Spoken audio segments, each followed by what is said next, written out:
Dr. Green, I'm relying entirely on you for my pregnancy preparation and the whole gestation process. The woman with the exquisitely made-up face spoke urgently. You will help me give birth to a healthy baby smoothly, won't you? Grace Green smiled faintly. Please rest assured. From conception to delivery, I will monitor you closely and take good care of you. You are in good health, so as long as you cooperate, you should have no problem having a smooth delivery. That's good. I'm counting on you then.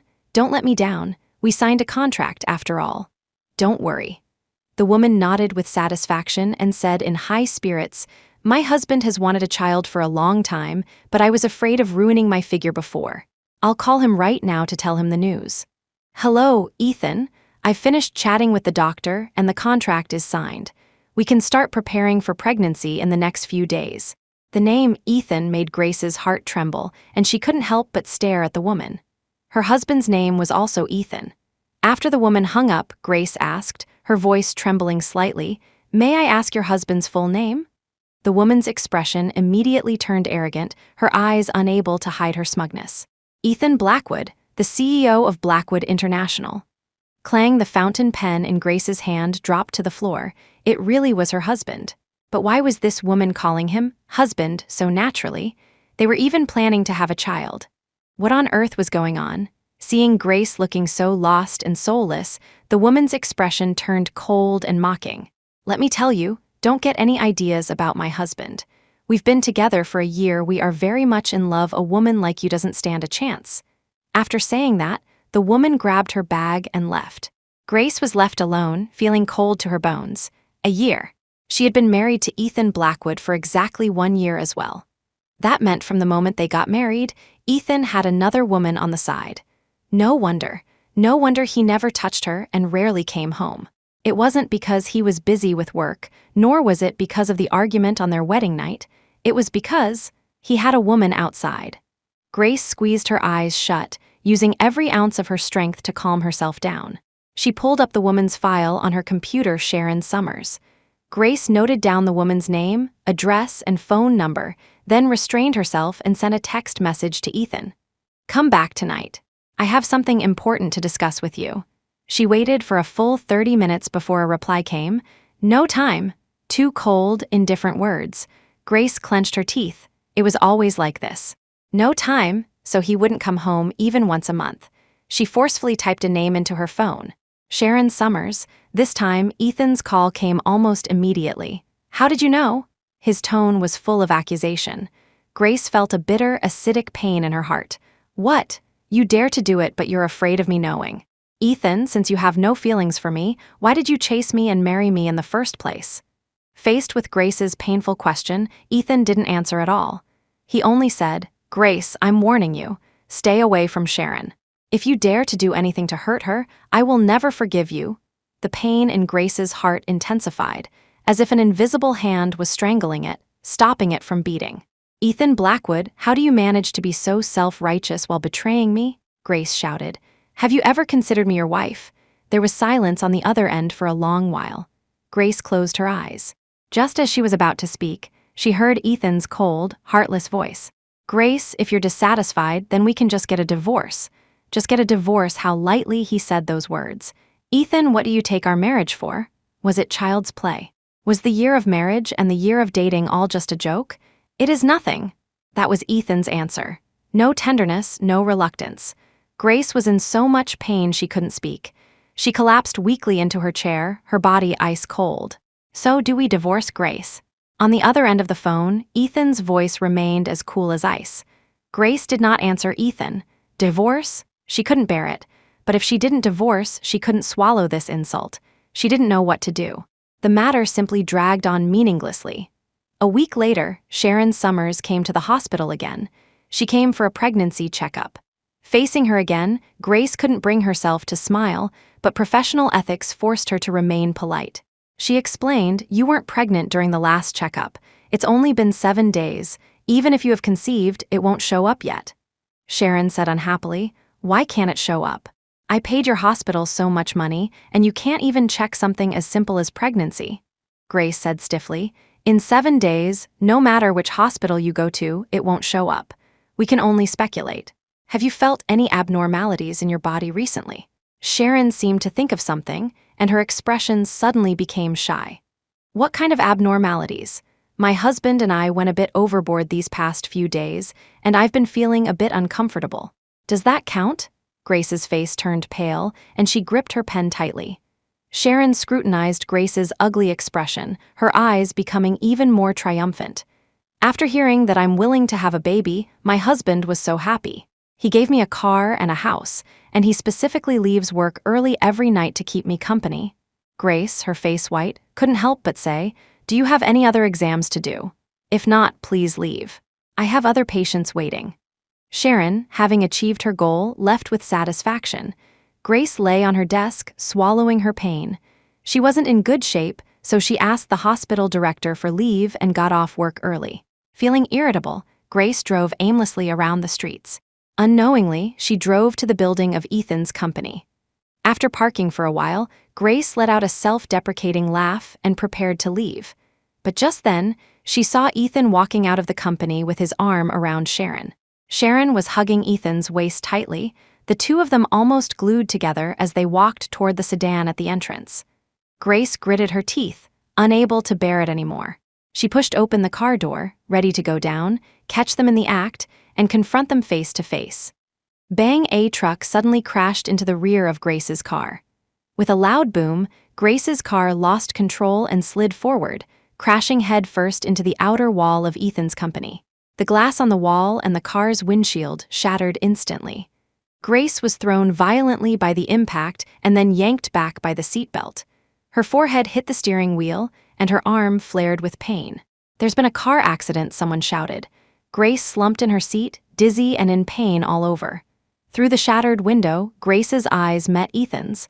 Grace's heart constricted. In that instant, she forgot the physical pain and murmured, "Ethan?" Ethan glanced at the blood-covered Grace twice, then expressionlessly looked away. "Hey, that looks like my doctor, Grace Green," Sharon said.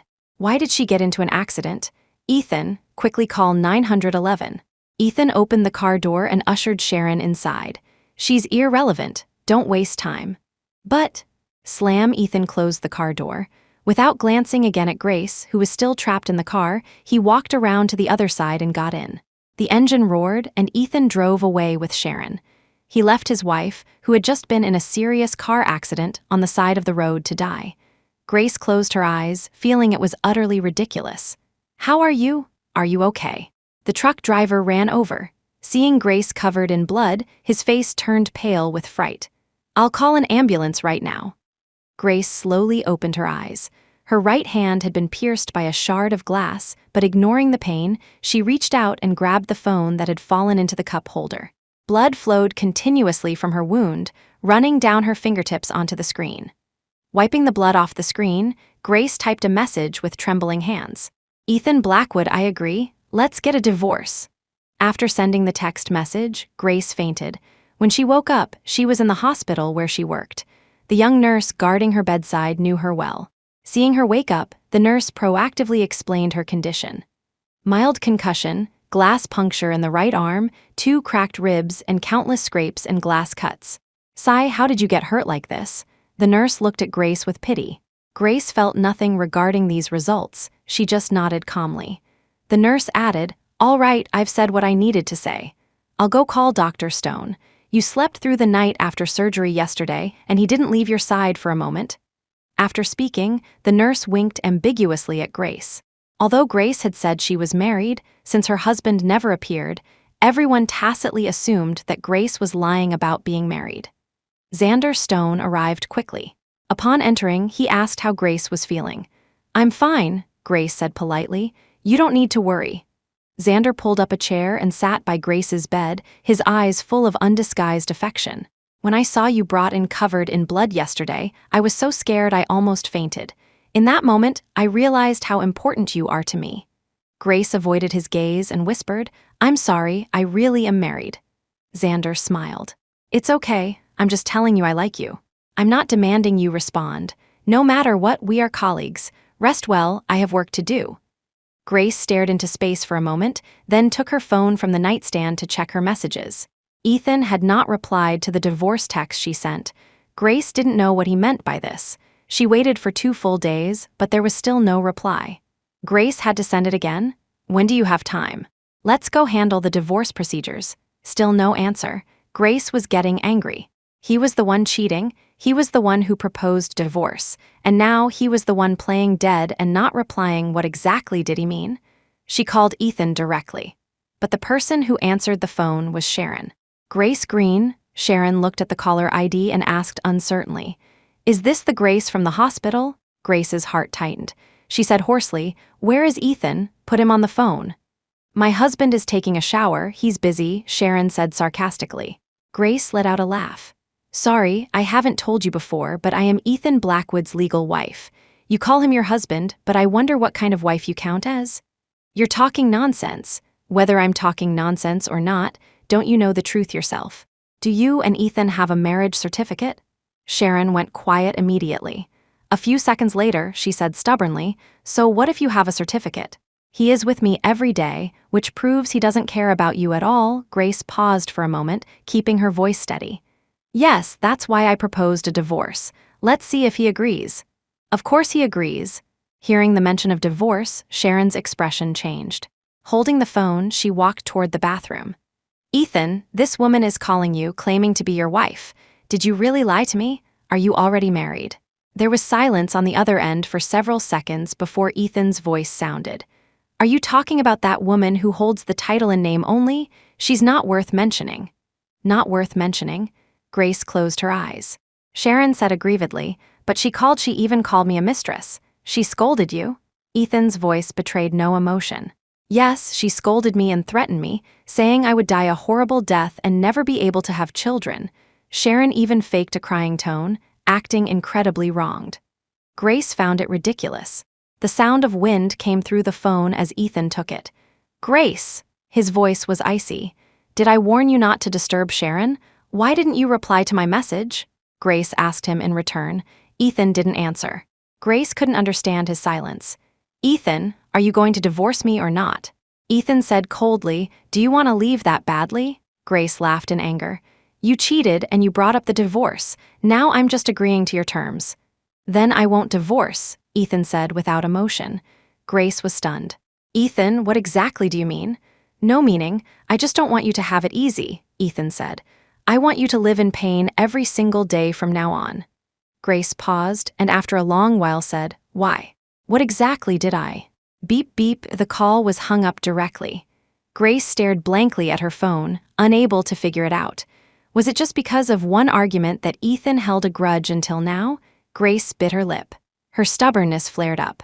She was now dead set on divorcing Ethan. She quickly contacted a lawyer, drafted a divorce agreement, signed it, and mailed it to Ethan. But there was still no response. 3 days later, an unwelcome guest arrived in Grace's hospital room. Sharon. Grace's face darkened. "What are you doing here?" Sharon glanced at Grace and threw a document onto Grace's face. "This is the work contract we signed. It was agreed that you would ensure I get pregnant and deliver safely. If you breach the contract, the penalty is $10 million. Grace said calmly, "But the premise is that you have to be able to get pregnant. I only guarantee your physical condition during the preparation and—" "I'm pregnant," Sharon said proudly. "Miss Green, now it's time for you to fulfill your obligations. I want a prenatal checkup right now. Arrange it for me immediately." Grace froze. "You're pregnant?" Sharon looked triumphant. "Yes, Grace. Even if you are Ethan's wife, so what? In the future, you still have to bow and scrape before me." Grace gritted her teeth. Sharon's expression became even more arrogant as she slowly walked closer, looking down at Grace. "If you divorce Ethan, I will be the complete winner. If you don't divorce, then at least for the next few months of my pregnancy, you will have to hold the title of the legal wife while being a dog I can order around." After speaking, she couldn't help but laugh, mocking sharply, "Grace, your life is truly a joke." Grace closed her eyes. "Get out," Sharon said arrogantly. "Miss Green, be polite to me. I am your—" "I said get out." Grace suddenly grabbed the flower vase from the bedside table and smashed it heavily onto the floor. The vase shattered a full meter away from Sharon. Sharon glanced at the shards of the vase, rolled her eyes, and suddenly threw herself onto her knees toward the shattered glass.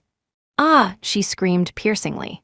Help save me. The nurse outside rushed in quickly. What happened? Save me. Sharon reached out to the nurse. She started crying on cue, her face instantly covered in pitiful tears. I was pushed. The shards pierced my knees. Sharon was wearing a dress, so her bloody knees were visible at a glance. The wounds looked terrifying. Oh my God, I'll go call the doctor. Soon, not just the doctor but even the hospital director rushed over to examine the wounds on Sharon's knees. Sharon was helped onto the sofa, covering her face and sobbing quietly. What happened? The director asked sternly. The nurse hurriedly said, This lady said Dr. Green pushed her into the vase shards. The director's face changed and he immediately questioned Grace. What is wrong with you? Why did you push a patient? Lying in bed, Grace said calmly, Look at my current condition. Could I possibly push her? Are you implying I knelt down myself? Sharon cried. Dr. Green, how could you be like this? I can't explain this clearly myself. I better let my husband bring his lawyer to talk. The word lawyer frightened the director. He immediately said, No, we can discuss this. It's not a big deal. I'll have Dr. Green apologize to you right now. After saying that, the director immediately scolded Grace, telling her to apologize properly to the patient. Grace said, Why should I apologize for something I didn't do? If she wants to contact her husband to bring a lawyer, fine. I'll call my husband over too, and we'll see who ends up embarrassed. Sharon's face changed slightly. After all, she was the real mistress. If Ethan came and things blew up, the ones embarrassed would naturally only be her and Ethan. You are going too far. Sharon started crying again. I'm going to expose you all. Sharon limped up, struggling to walk out. The director quickly stopped her, saying to Grace, Dr. Green, apologize quickly, it's just a sorry. Will it kill you? Grace bit her lip and refused to speak. This is bullying, Sharon pretended to shake off the director. When he pulled her, she conveniently fell to the floor, and her knees, which had just stopped bleeding, began to bleed again. Miss Summers, you can't move around in your condition, nurse, quick. In the corridor, heavy footsteps suddenly sounded. The sound wasn't loud, but inexplicably it made everyone in the room pause, subconsciously stopping their conversation. The footsteps got closer. Grace's heart tightened. She knew those were Ethan's footsteps. A second later, Ethan appeared at the door. Sharon was still sitting on the floor. Seeing Ethan, she immediately cried miserably, Ethan? Ethan glanced at her, then looked up, staring coldly at Grace across half the room. What did you do? Grace wanted to ask him why he wouldn't divorce, but she couldn't bear to expose his affair in front of everyone. I didn't do anything, Grace said. Mr. Blackwood, why don't you ask yourself and Sharon Summers what you have done? Afraid that her status as a mistress would be exposed, Sharon preemptively struck. Dr. Green, what do you mean? We are husband and wife, whatever we do is proper. But what about you? Behind everyone's back, you contacted my husband privately, attempted to seduce him, failed, and then took your anger out on me by pushing me into glass shards. So that was it. People in the ward gasped, but they couldn't believe their colleague, whom they had known for so long, could be this kind of person. Is there some misunderstanding? What misunderstanding could there be? Sharon said. Doesn't she always tell you she's married, but her husband is busy and never shows up? The expressions of the people in the room changed slightly. It was indeed true. That's because she has been pestering my husband. Grace found it hilarious. Miss Summers, do you want me to take out the marriage certificate for me and Ethan and show it to you properly? Sharon said, Take it out, then take it out to prove yourself, fine. Since they were being so ruthless, she didn't need to be soft-hearted. Grace threw off the blanket, actually intending to get out of bed. Grace, Ethan spoke up. Can you stop pretending? Grace froze. Ethan stared straight at her, his eyes devoid of emotion. Sharon is carrying my child, she is my wife, but you are nothing. This sentence practically confirmed that Grace was a woman pestering Ethan and trying to wreck a marriage. Ethan walked past Sharon and the director, straight up to Grace. Apologize to Sharon, and I won't pursue this matter, he said coldly. Otherwise, I will level this hospital. The director panicked and quickly said, Grace, apologize quickly, thinking of her innocent colleagues in the hospital. Grace endured the humiliation and said, I'm sorry. However, Ethan said, you made Sharon kneel on glass shards, so you should also apologize on your knees. Ethan Blackwood, don't push me too far, Grace was furious. I've already apologized, Ethan, however, said, don't make me repeat myself. Grace looked up, staring directly into Ethan's eyes. So what if you say it twice? Are you going to kill me? Ethan leaned down, bending over to get close to Grace, the distance between them shrinking. Grace looked at this handsome face she had loved for 2 years, and her heart still traitorously skipped a beat. Killing you would be too easy. The words from Ethan's mouth only brought heartache to Grace. I have plenty of ways to make you suffer more than death. If you want to test me, just bring it on. Grace, Xander rushed in at that moment. I heard something happened. As soon as he entered the room, he saw Ethan and Grace so close together and blurted out, "What are you doing?" Stay away from Grace. Xander ran in 2 steps, inserting himself between the two, protecting Grace behind him. Ethan scanned Xander and Grace and suddenly laughed. Grace was baffled. What are you laughing at? Ethan didn't answer. Suddenly, he reached out and roughly grabbed Grace, pulling her up. Grace stumbled, practically being dragged by Ethan to the wall. Let go, Grace. Ethan leaned down, whispering into her ear with chilling malice, you want a divorce. Fine. Tomorrow night, I'll be waiting for you at home. After speaking, he let go. Grace lost her balance and fell to her knees on the floor with a thud. Grace, Xander immediately ran over to help her up. Ethan glanced at the two of them with an unreadable expression, but everyone in the room could clearly feel a chill radiating from him. Ethan, Sharon suddenly spoke up. My stomach hurts. Ethan strode towards her with his long legs, swept Sharon up into his arms. I'll take you for a checkup. Sharon nodded. Once they were far enough away, she whispered, Ethan, what did you say to Miss Green just now? You seem very unhappy. Ethan remained expressionless. I didn't say anything. Arriving at the OB-GYN department, he placed Sharon in the examination room, instructed the doctor to check carefully, and left immediately after giving his orders. Lying on the examination chair alone, Sharon dug her nails into her palms. It had been a year. She had spent a whole year of time and effort on Ethan.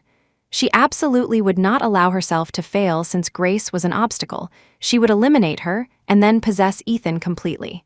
The next day, Grace took a second copy of the divorce agreement, discharged herself from the hospital early, and went home. She waited until deep into the night before Ethan opened the door and returned. Grace sat on the sofa without moving. Ethan pushed open the door and walked in with slightly unsteady steps. He slammed the door shut with one hand and loosened his tie with the other. His eyes slightly narrowed as he stared coldly and sharply at Grace. A chill ran down Grace's spine. She felt an inexplicable danger. She placed the divorce agreement on the coffee table and got straight to the point. I've already signed the divorce agreement. I don't want anything of yours. I'm leaving with nothing. You just need to sign. Ethan walked over silently, picked up the document on the table, and flipped through 2 pages. He tore the agreement straight through. Grace got angry. What are you do? Before she could finish, Ethan pressed her down onto the sofa. Ethan, Grace panic-strickenly pressed against Ethan's chest. What do you want to do? Ethan leaned in close, gently sniffing the scent at the side of Grace's neck. We've been married for a year, yet I've never touched you. Ethan spoke hoarsely, his lips brushing against the skin of her neck, tantalizingly close. Grace tensed up in bewilderment, her heart racing nervously. I'm missing out too much.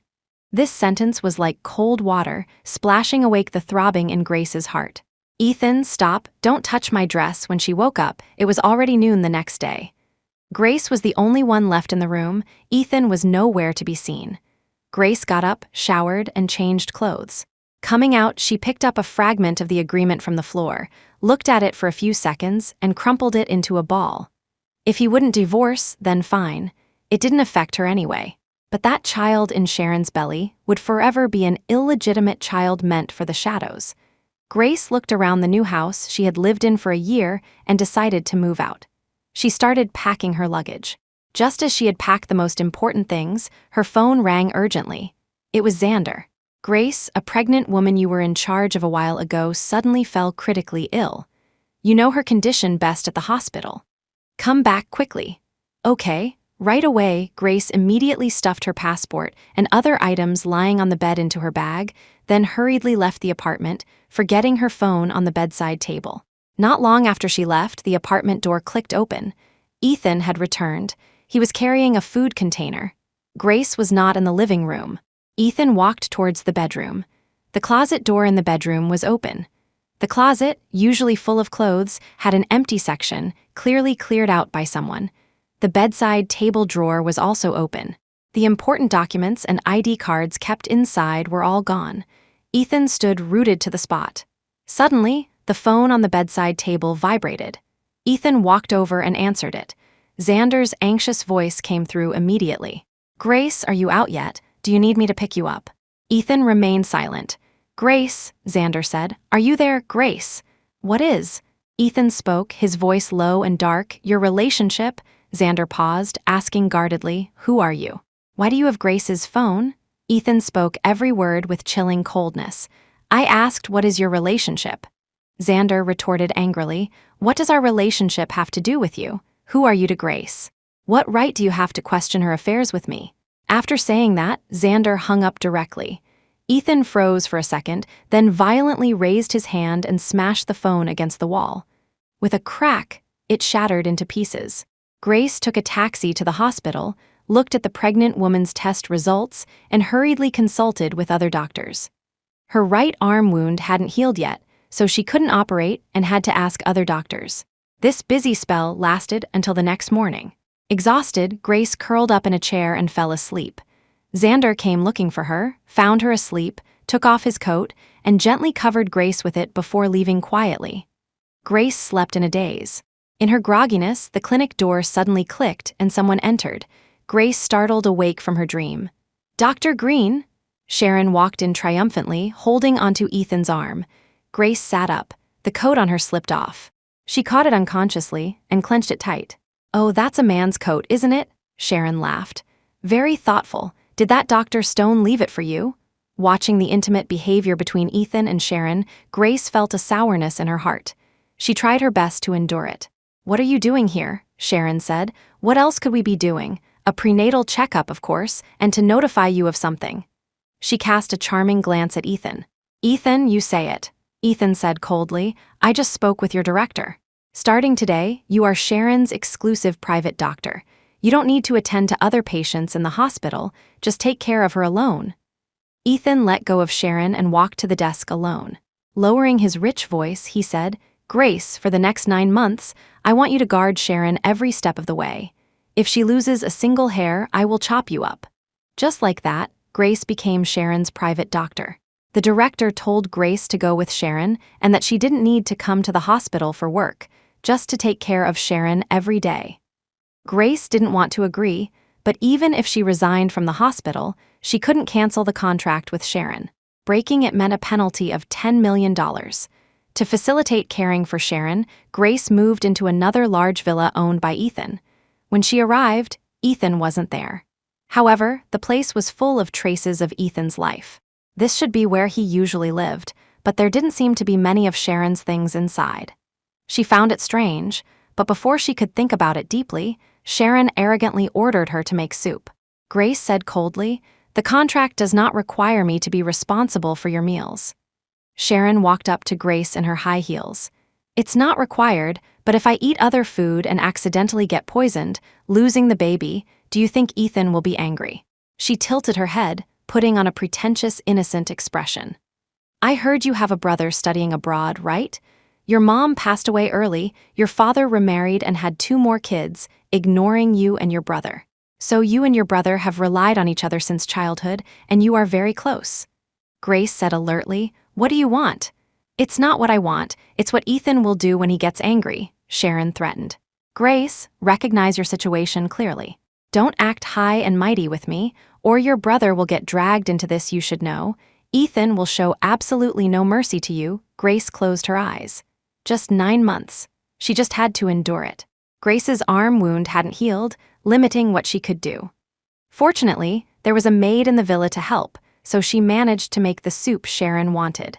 But Sharon had just finished half a bowl when she suddenly vomited blood, accompanied by shortness of breath and convulsions. Obviously poisoned. Grace quickly dialed 911. As soon as the ambulance arrived, Sharon was sent to the hospital. Grace stood waiting at the entrance of the emergency room. What exactly happened? She thought of the maid who helped. Could she have poisoned the soup? Grace couldn't have done it. So the only person who handled the soup was that maid, so it must be her. Grace immediately took out her phone, wanting to call the villa to have them detain the maid. But she didn't have the contact number, so she could only call Ethan. But no matter how many times Grace called, Ethan wouldn't pick up. She had to send a text. "Answer my call, something happened to Sharon." Within half a minute of sending the message, Ethan called back. "What happened?" Grace clearly explained the process of Sharon's poisoning. "So, you have to send someone quickly to catch that maid otherwise." "Grace, do you not use your brain when you lie?" Ethan interrupted her. "I don't have young maids at my house. Auntie Sue and Nanny Liu are both over 40. Grace was stunned. "How is that possible?" Ethan said. "On your first day at my house, you poisoned Sharon." "Grace, you really are vicious." "I didn't." Grace was somewhat flustered. "Trust me. Go ask the others in the villa, and Sharon, she also." Speaking of this, Grace paused. Sharon indeed saw that maid too, but who knew if they were in cahoots? "Grace, why do you never listen to my warnings? Do you hold me in such little regard?" Grace gripped her phone tightly. "Ethan, is it true that no matter what I say now, you won't believe me? Trust you, do you deserve it?" Grace was speechless and closed her eyes. "In that case, why do you still let me take care of Sharon? Aren't you afraid I'll attack her again?" "Then, I will make sure you never have the chance to do it again." Ethan hung up the phone. Before Grace could process the meaning of Ethan's words, two black-clad bodyguards rushed from the other end of the corridor, roughly grabbed Grace's arms, and dragged her away. Grace was taken to the hospital basement.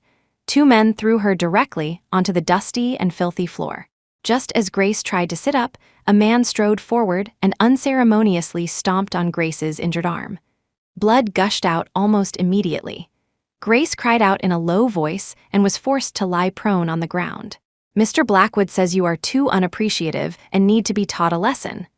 After speaking, one of them looked at the other. The other man squatted down, pulled something out from his pocket, and showed it to Grace. It was a blood-stained shard of porcelain.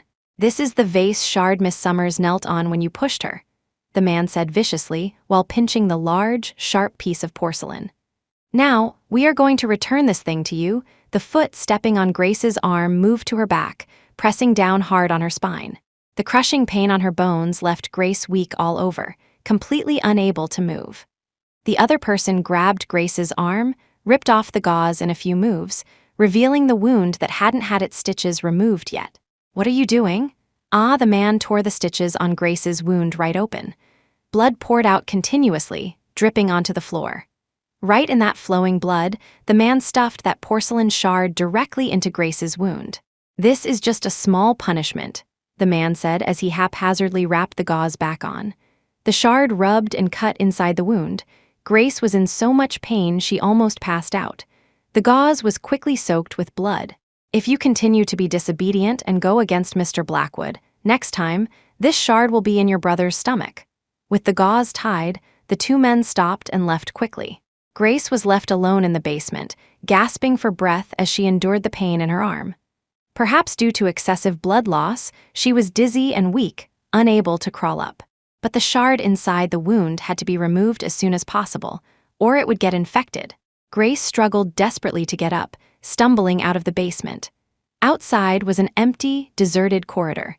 Grace walked along the corridor for a long time until she finally saw stairs.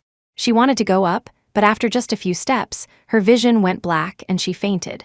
When she woke up, Grace was lying in a hospital room.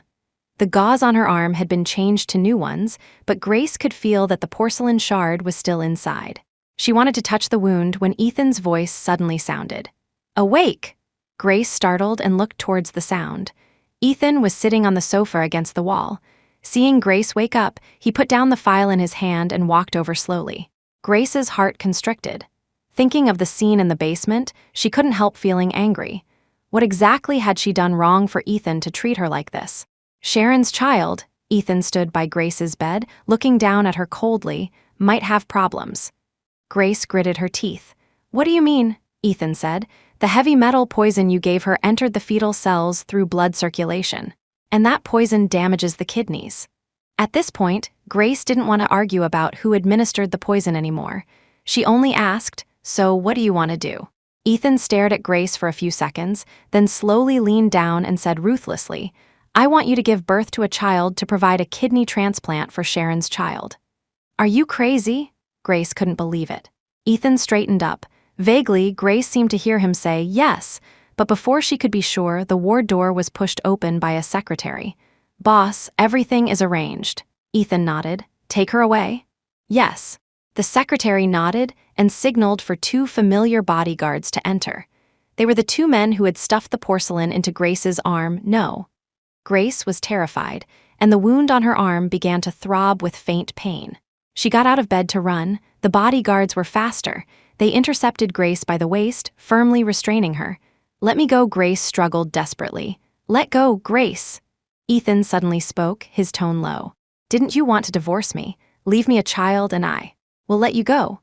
The next day, Grace was taken out of the hospital and locked in a countryside villa. She was sure the shard in her arm hadn't been removed, so she had to endure the pain without anesthesia and pry the porcelain piece out with tweezers. She roughly treated the wound with the everted flesh and waited for her body to heal slowly on its own. Unfortunately, Grace's wound got infected. That night, she developed a high fever that didn't subside for 3 whole days. Her temperature kept rising. The servant taking care of her was worried Grace might die, so she hired an unlicensed countryside doctor who recklessly gave Grace a few shots of antibiotics. Grace's high fever came and went for a whole week before she finally pulled through. Just as she recovered from the fever and her body hadn't fully regained strength, Ethan came. Seeing him now, Grace immediately tensed every muscle in her body, extremely wary. Watching her defensive demeanor, Ethan suddenly laughed. Grace stood up and backed away continuously, creating distance. "Ethan, whatever misunderstanding there is between us, can we talk it out properly?" She pleaded, almost begging. "Stop torturing me like this. Let me go and let yourself go, okay?" Ethan approached in a few steps, grabbed Grace's arm, yanked her up with great force, and threw her onto the bed. He slowly loosened his tie. "Is what's between us a misunderstanding?" Ethan held Grace down. "Everything has been investigated clearly. Grace, you betrayed me and hurt Sharon. You are a two-faced, hypocritical woman. Betrayed you? I didn't." MMPH, Ethan stuffed a handkerchief into Grace's mouth, cutting off whatever she was about to say. "Remember my condition?" He gripped Grace's fragile neck. "Leave me a child and I'll let you go." Grace shook her head, feeling both resistance and terror, almost crying. Grace's arm wound, which had just healed a little, was torn open again in the struggle. Blood flowed out, seeping through the gauze and staining the sheets red. Looking at that splash of red, Ethan couldn't help but soften involuntarily. But Grace was nearly unconscious and couldn't feel it. Afterward, Grace fell straight into a deep sleep. She didn't wake up until the afternoon of the next day. From then on, Ethan came every 2 days. Grace sometimes felt he came to find her just to vent. Half a month later, Grace realized her period, which should have come, was missing. She suspected she was pregnant, so she asked the bodyguard at the door to buy her pregnancy tests. The bodyguard, who usually ignored her completely, actually helped her this time and thoughtfully brought 3 types of tests to prevent errors. Grace tested, and there were 2 lines. She was really pregnant. She slumped onto the toilet, fear creeping in belatedly. Her child would be taken away by Ethan the moment it was born, and she, the mother, would never see it. No, she didn't want this. She couldn't let Ethan know she was pregnant. Vroom, the sound of a car horn rang out from the yard. Ethan was here. Grace hurriedly threw all the pregnancy tests into the toilet and flushed them away. Outside the door, Ethan's footsteps were approaching quickly. Grace panicked and instinctively locked the bathroom door. "Grace," Ethan walked over. "What are you doing in the bathroom?" "Nothing. I heard you ask someone to buy pregnancy tests." Ethan stopped outside the door, his voice low and deep, his mood indiscernible. "Are you pregnant?" "No," Grace denied immediately. "I'm not." Bang, Ethan slapped the door. "Open the door." Grace shrank back. I'm using the toilet. It's not convenient." Bang, Ethan didn't give her time for nonsense and kicked the door open directly. At a glance, he saw the torn pregnancy test packaging in the trash can. "Where is the result?" he asked. Grace lowered her lashes. "Threw it away. I'm really not pregnant." "If you're not pregnant, why were you in such a rush to throw away the result?" Ethan approached slowly, leaning down, his gaze sharp. "Grace, are you planning to run away with my child?" Grace's lashes trembled. She knew she couldn't hide it. Even if she didn't admit it now, Ethan could send her directly to the hospital for a checkup, forcing her to admit it. Ethan, Grace grabbed the hem of Ethan's shirt. Let me go, I beg you, please. Ethan looked down, his eyes dark. Grace, do you want to leave me that badly? Grace asked in confusion. Don't you already have Sharon? You two have such a good relationship, don't you want to separate from me? Shut up, Ethan interrupted her roughly. Grace, I'm warning you for the last time. Be good and stay here, give birth to the child.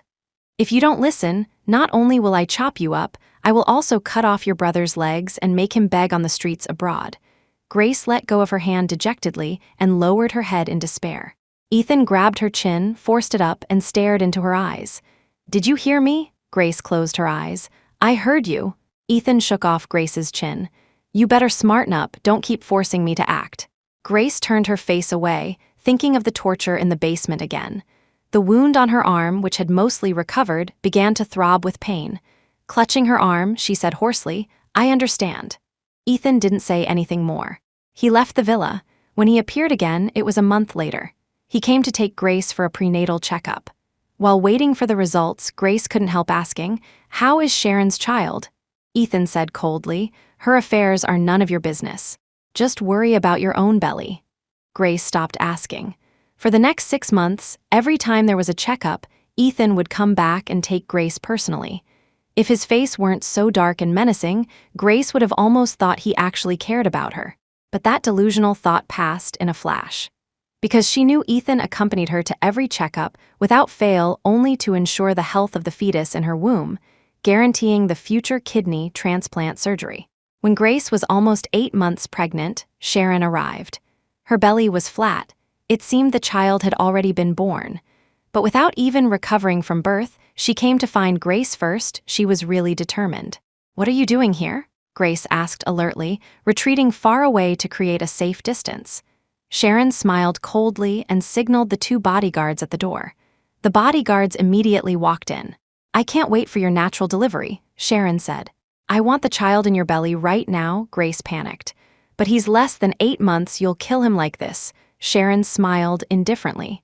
If this one dies, you can just breed the next one. What's the big deal? Lunatic, Grace turned to run, but her belly was too big, she couldn't run at all. She was caught within a few steps and dragged in front of Sharon. Sharon looked Grace's belly up and down. You haven't reached your due date yet. I won't make it hard for you by demanding a natural birth. Let's be direct and do a C-section. Grace was dragged to the small living room on the first floor. Bodyguards pushed a long table over and pressed Grace onto it. No, let me go, Grace struggled with all her might. In the critical situation, she burst out with tremendous strength, making it impossible for the 2 men to pin her down. Grace pushed one away and struggled to run, but Sharon stepped forward and unceremoniously kicked Grace hard on her bulging belly. Ah, Grace cried out in pain, her body going limp instantly as she fell to the floor. Her abdomen contracted violently, agonizingly. A gush of warm wetness rushed out from between her legs. No, she was going into premature labor. Sharon walked over in her high heels, looking very composed. Grace, you're giving birth. She squatted down and smiled. I'm kind, so I'll give you a choice. Do you want to give birth yourself, or do you want me to help you? Grace grabbed her tightly. I want to go to the hospital. The baby is premature. He must go into an incubator, or he won't survive. The contractions grew stronger and stronger. Grace shook with pain, uncontrollably gripping Sharon's clothes tightly.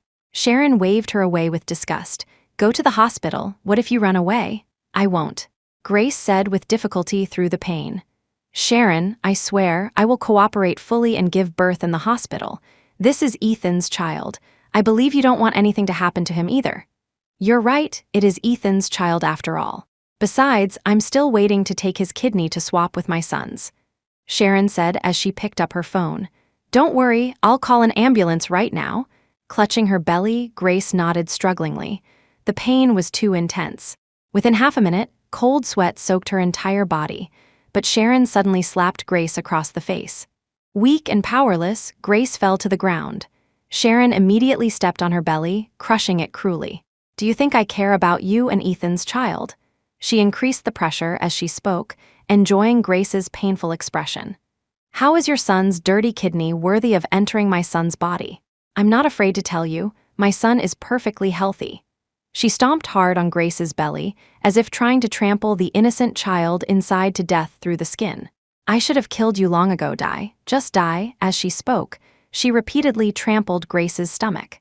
The amniotic fluid drained away, and blood began to flow from between Grace's legs. She lay dying on the floor, her breathing weak, half her life already gone. Sharon, however, looked exhilarated. Tired of stomping, she picked up a vase from the side, weighed it in her hand, and prepared to smash it onto Grace's head. Just then, the sound of a car horn rang out in the courtyard. Grace's dazed consciousness suddenly snapped awake. She struggled to open her eyes, opening and closing her lips, silently shouting, "Ethan!" The bodyguards in the room panicked too. If Ethan found out they treated Grace like this, they would definitely die without a whole corpse. What are you panicking for? Sharon was incredibly calm. Carry her out the back door and dump her somewhere random. If Ethan asks later, just say, Sharon smiled playfully. Say Grace and that Dr. Stone ran away together. Yes. The bodyguards received the order and immediately lifted Grace, running quickly towards the back door. No. Grace moved her finger weakly, gathering all her remaining strength for one desperate struggle. Perhaps the two bodyguards were too anxious. They lost their grip, and Grace rolled onto the ground. In the villa courtyard, the car sound had stopped, and Ethan's footsteps were getting closer. What are you doing? Move faster, Sharon urged, while simultaneously rolling up the rug stained with dripping blood and hiding it. The bodyguards lifted Grace again, kicked open the back door anxiously, and stepped through. Grace wanted to call for help, but she had no strength to shout. She lifted her finger weakly, but merely scratched the threshold feebly, leaving a wet trail of blood. Sharon kicked the blood-stained doormat by the back door aside. All traces were cleaned up. Click the door opened, and Ethan walked in. Sharon calmly closed the back door. Ethan, you're back? Ethan paused when he saw her and asked coolly, Why are you here? Sharon walked over slowly. I heard Grace was about to give birth, so I came to see her. But she looked around the room with a puzzled expression. But after I got here, I didn't see her. Ethan's face was cold, his mood completely unreadable.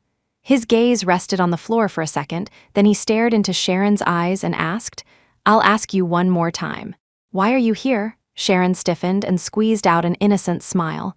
Ethan, why do you look so fierce? I really just came to see her, but I didn't expect her not to be here. Ethan approached Sharon. His face was cold, and the air pressure around him was terrifyingly low. After 3 steps, he stopped. He saw the smear of blood on the back door frame, and his brow furrowed instantly. Ethan reached out to open the back door. Ethan, Sharon quickly grabbed his hand. I just got a call from the nanny saying our child has a high fever. Let's go back quickly. Ethan threw off Sharon's hand and shoved the back door open. A trail of blood extended from the doorway all the way to where the spare car was parked in the yard. Sharon's face turned pale, her eyes revealing fear. Ethan stared at Sharon, asking word by word, Is this Grace's blood? Sharon trembled and shook her head. I don't know, I just arrived too. Ethan suddenly reached out, grabbed Sharon by the neck and slammed her against the wall. Don't try to lie to me. I smelled blood the moment I walked in. Ethan practically gritted his teeth. Tell me the truth, where is Grace? Sharon started crying, looking pitiful. It was Dr. Stone, he begged me to bring him to see Grace. I was soft-hearted, so I brought him, but I didn't expect him and Grace to get into an argument. While pushing and shoving, Grace fell and went into premature labor. The blood came out then. Ethan frowned, not believing it. Really? Sharon choked with sobs. If you don't believe me, go chase them. They went to the nearest hospital. Doctor Stone must be there. They even said they would run away together after the baby is born. Ethan's face instantly became terrifyingly gloomy. He threw Sharon aside, rushed out of the villa, started his car, and roared towards the nearest hospital. Once he was gone, Sharon immediately took out her phone. Upon arriving at the hospital, Ethan sprinted inside, grabbed the receptionist nurse, and asked, Where is Grace Green? The nurse checked and replied, There is no patient named Grace Green in the hospital. No, Ethan frowned. Just as he was about to continue questioning, a chaotic noise came from behind him. Make way, a man was shouting. Doctor, help doctor. Ethan turned around and saw Xander as well as Grace, whom he was holding in his arms. He immediately rushed over. Xander Stone seeing him, Xander's face also changed. "What are you doing here?"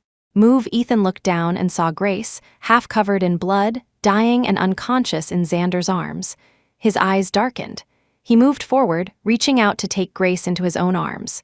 "Give her to me," Xander stepped back. "Ethan Blackwood, if you really want Grace to die, then go ahead and block me." Ethan's hand paused. Xander stepped around him and ran towards the emergency room. Doctors and nurses arrived quickly and wheeled Grace into the emergency operating room. As soon as the door closed, Ethan punched Xander in the face. "What did you do to her?" Xander's mouth bled. He wiped it away forcefully.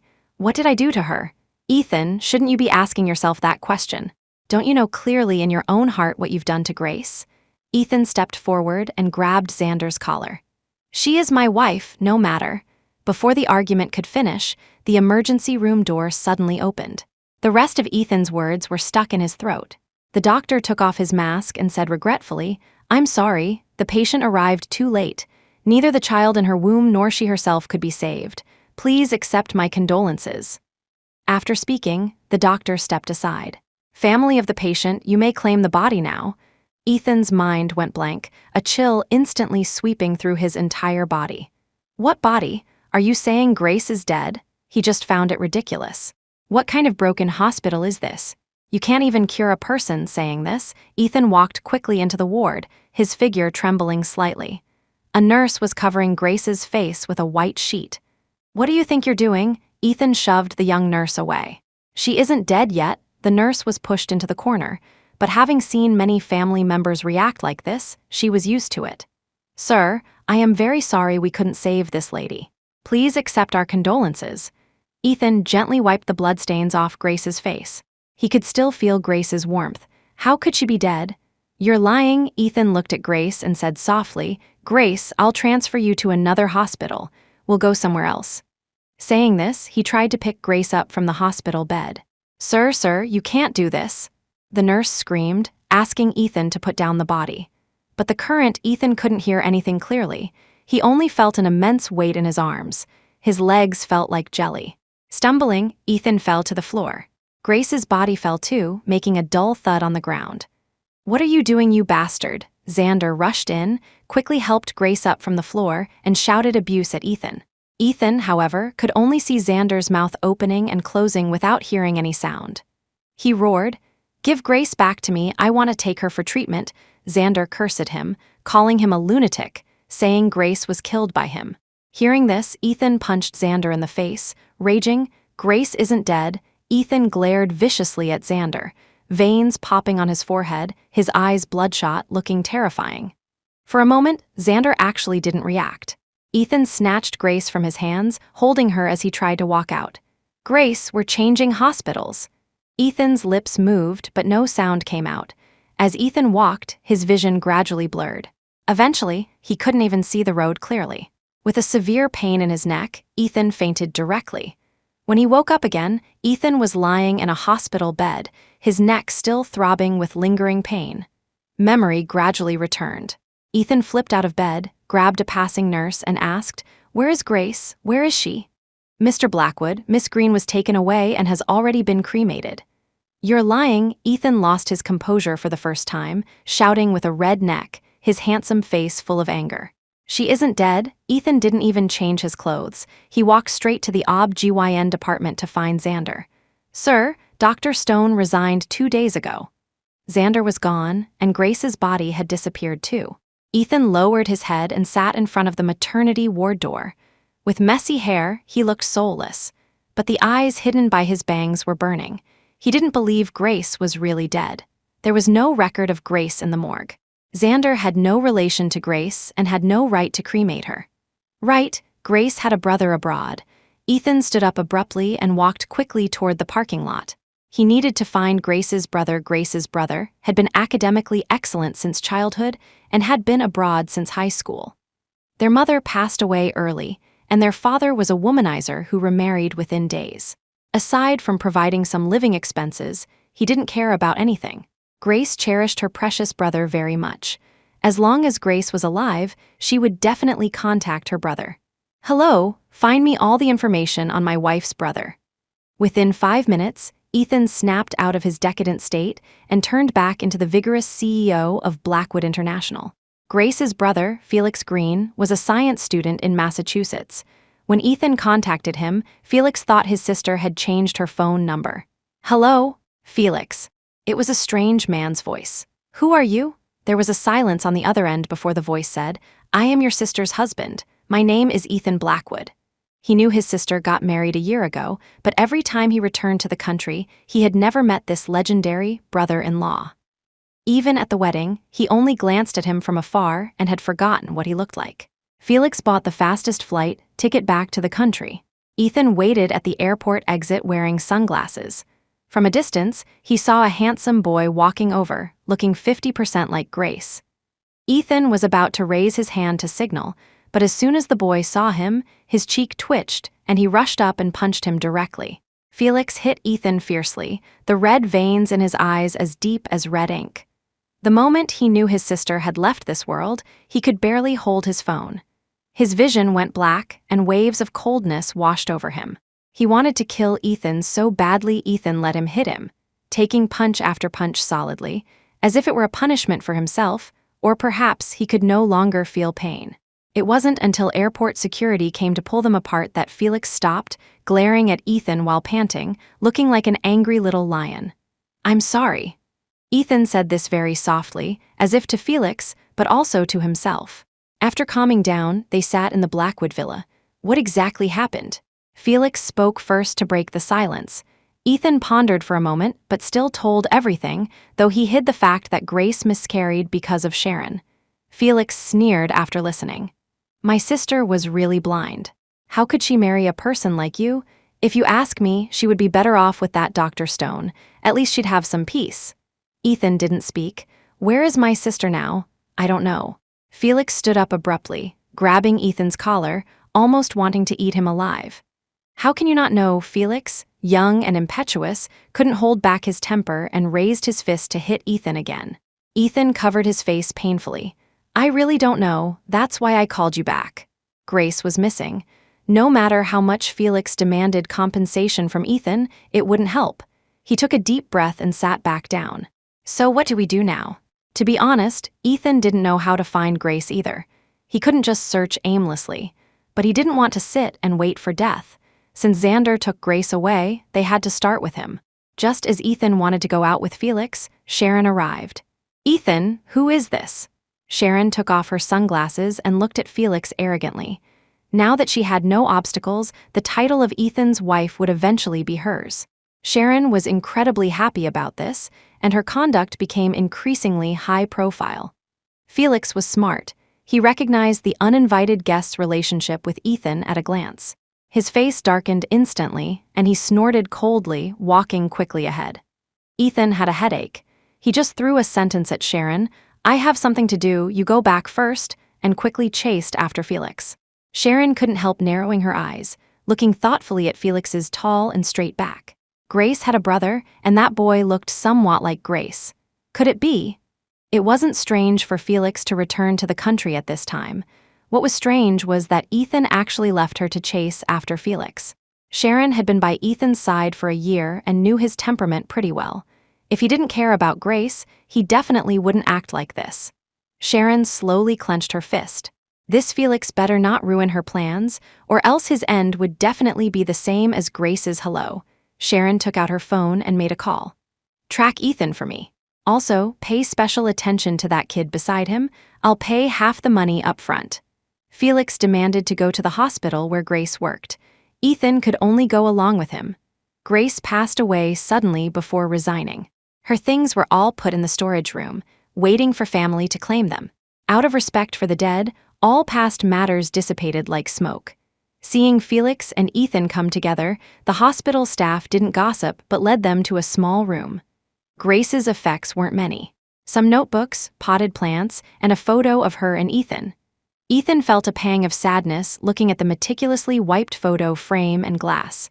Felix couldn't hold it back. While flipping through Grace's things, he began to sob quietly.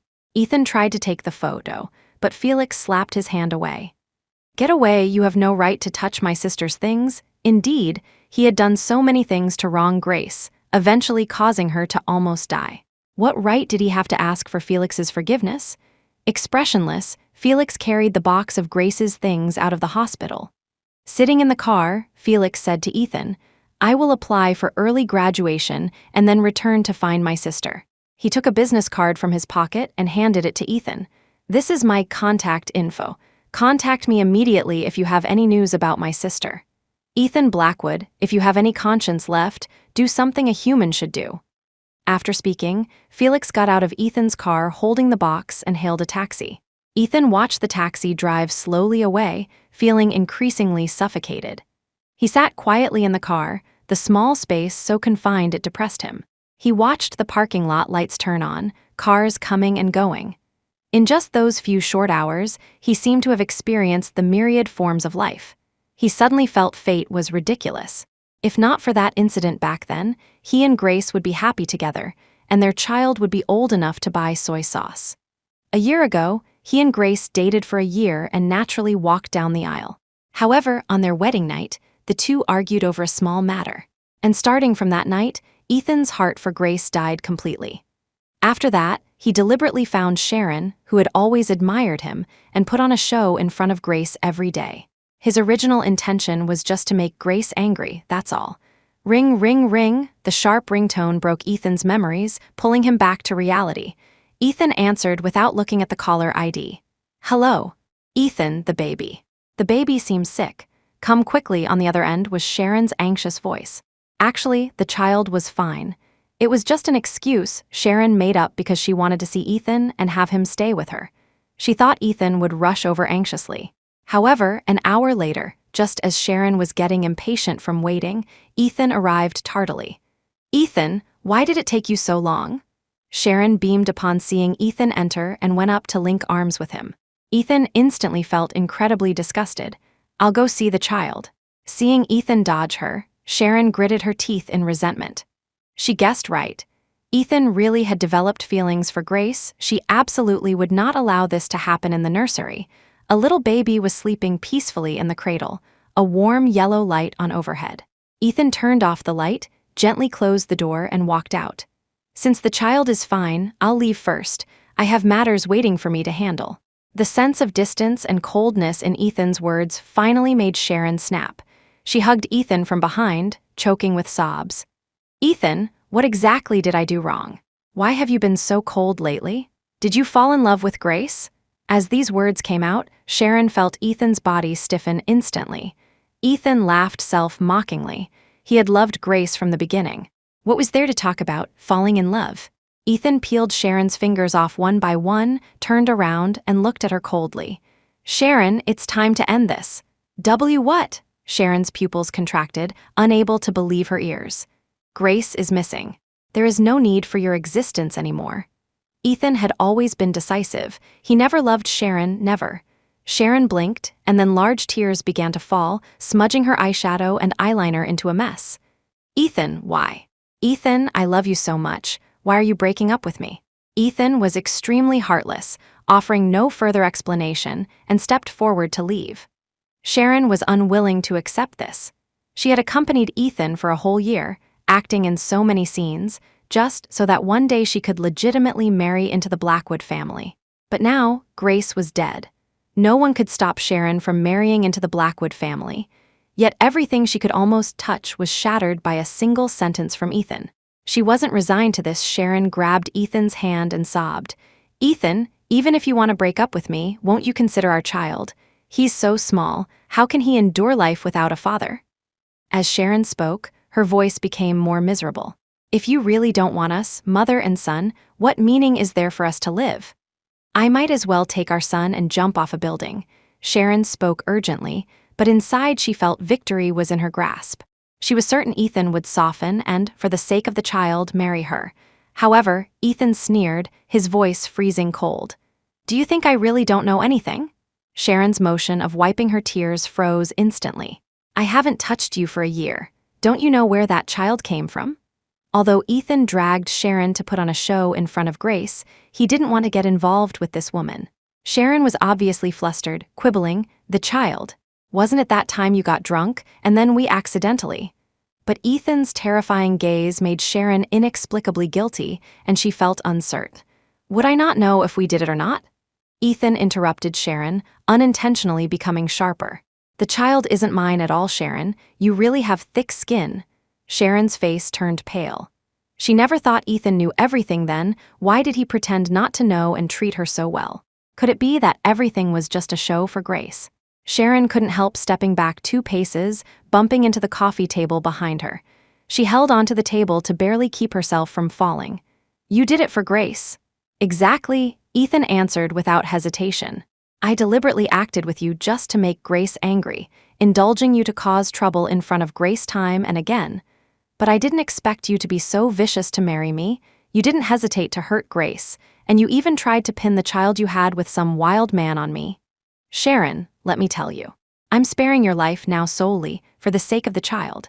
In the future, you better behave yourself. Ethan finished speaking through gritted teeth, ignoring Sharon completely, turned around and left directly. Unable to support herself, Sharon finally collapsed on the floor.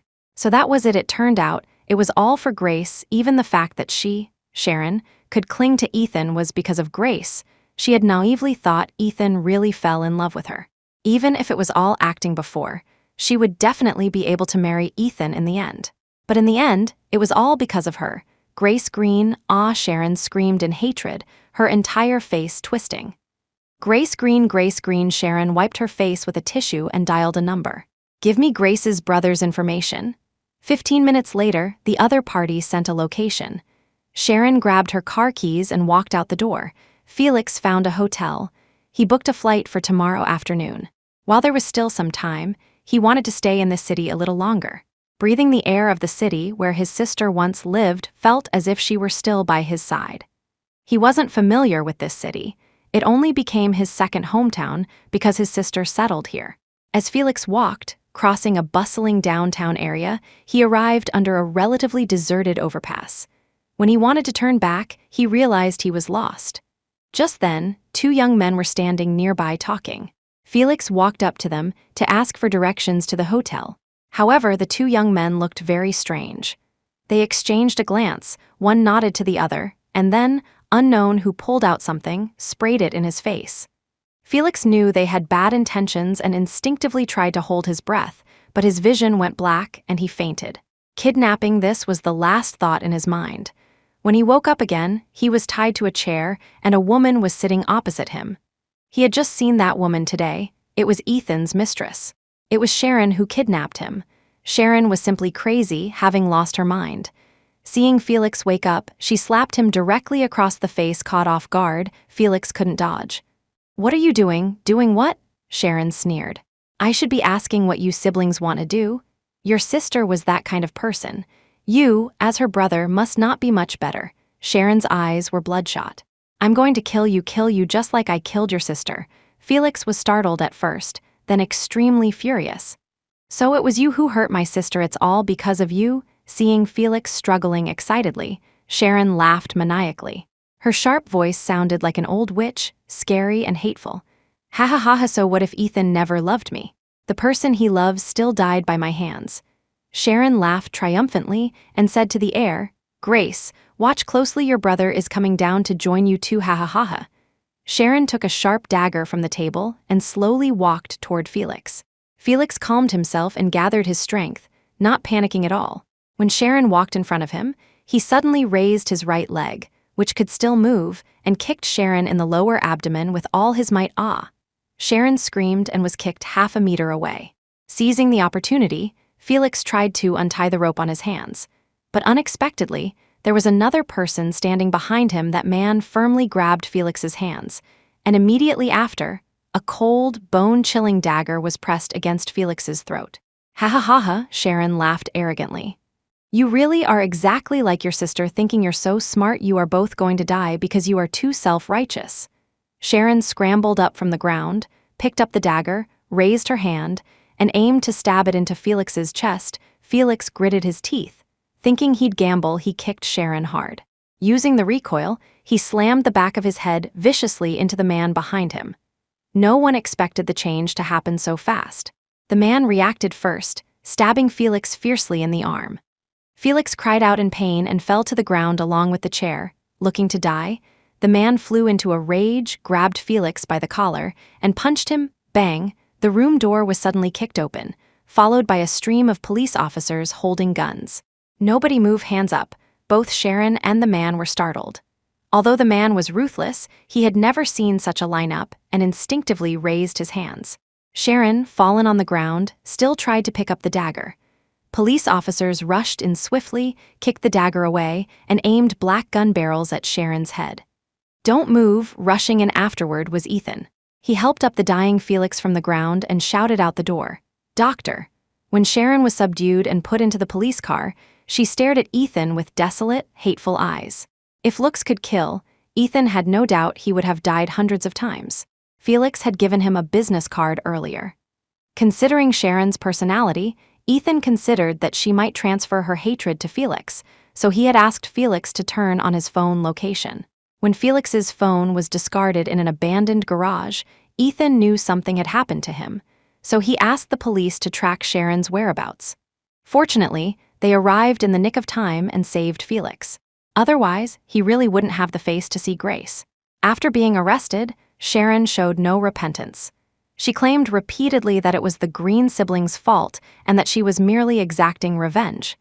Even at the end, she went crazy at the police station. "Why don't you go kill Ethan Blackwood and Felix Green? Why are you interrogating me here?" Sharon's hair was a mess, her crazed appearance simply like a lunatic. "Kill them," the police officer taking her statement, came out of the interrogation room helplessly and shook his head at Ethan, who was sitting outside. Sharon still refuses to confess. Ethan narrowed his eyes. "Did her accomplices confess?" The officer nodded. "They confessed to kidnapping Felix without reservation, pushing all responsibility onto Sharon, saying she ordered them. But regarding hurting or murdering Mrs. Blackwood, they didn't admit a word." Ethan's goal wasn't simply to send Sharon to prison. She had hurt Grace so cruelly. Ethan wanted Sharon to spend her life in prison, repenting and atoning for her crimes forever, but obviously, kidnapping doesn't carry a life sentence. Then let's follow the original procedure first. "Thank you for your trouble. Mr. Blackwood, you are too polite." Sharon had wiped all traces clean. In the end, she applied for a psychiatric evaluation and got bail. Ethan didn't intervene, he watched quietly. Felix, on the other hand, was hopping mad in the hospital. "I say, Ethan, what are you thinking? She almost killed my sister, how could you let her be laid out?" Felix looked at the composed man, holding a breath of anger in his chest, getting angrier the more he looked at him. Ethan's eyes were cold. "The police can't do anything to her, but I can. I won't let anyone off who hurt your sister." The tone of Ethan's voice was extremely eerie, like an usura from hell. So, on a sunny afternoon, after Sharon had been detained for 10 days and walked out of the detention center completely intact, Ethan called a group of people to invite Sharon to the Blackwood villa. In the pitch-black basement, Sharon was tied up, her mouth stuffed full of stones. MMPH. Sharon struggled a couple of times, but the ropes bound her tightly. She couldn't move at all. After an unknown amount of time, the basement door was opened, making a dull sound, like opening a long sealed door of memories. "Sharon, long time no see." Ethan stood in front of Sharon, entirely hidden in the shadows so Sharon could only see a blurry outline. Another man walked over from behind him. Hands wearing white latex gloves pulled the small stones out of Sharon's mouth. The rough stones scraped against Sharon's tender mouth, causing blood to flow. Seeing that Sharon could speak, Ethan spoke coldly. "Tell me, how should I punish you?" "Ethan Blackwood, you deserve it." Sharon spat a mouthful of bloody saliva at him. "Ha ha ha ha, I killed Grace. I killed the person you love most. Are you dying of sadness?" "Ha ha ha ha, you deserve it, Ethan, you just deserve it. Grace deserved to betray you." Sharon laughed louder and louder, piercingly ear-splitting. "Being a cheap father to my child. You aren't worthy, ha ha ha ha. You are the murderer, you killed Grace." Ethan's fingernails dug deep into his flesh. After a long while, he released his grip. "Break her legs and throw her out?" "Yes," the thug nodded respectfully in agreement. Ethan suddenly felt very tired and turned to walk out of the basement. But what Ethan didn't expect was that after he left the basement, Felix sneaked in. The thugs knew him, so they treated Felix as half a master. Felix watched expressionlessly as Sharon's legs were beaten until broken, then smiled, looking completely harmless. "Give her to me." With the thug's help, Felix put Sharon in a car and drove to the suburbs. Someone contacted by his American friend was waiting there. "Mr. Green, is this the chick you mentioned?" The person looked like a hoodlum, a cigarette dangling from his mouth as he looked Sharon up and down. "Looks not bad, just these legs. I'm not charging you anyway. Just take her away." Felix was so cold he didn't seem like a 20-year-old boy. "All right then." The man nodded, took the unconscious Sharon, and threw her directly over his shoulder. Blood flowed continuously, staining the man's coat. Felix turned and sent a thank you text to his American friend. That person replied quickly, "No thanks needed. I should thank you for giving our family a chick for free." That American friend's family was in the gray business. Growing up alone abroad, Felix faced various hardships that went without saying. He originally thought Ethan would kill Sharon, but he didn't expect him to just break her legs and be done with it. Since that was the case, don't blame Felix for taking action himself. Back in the villa, Ethan listened to the thug's report, paused only for a moment, said, "I know," and acted as if nothing had happened.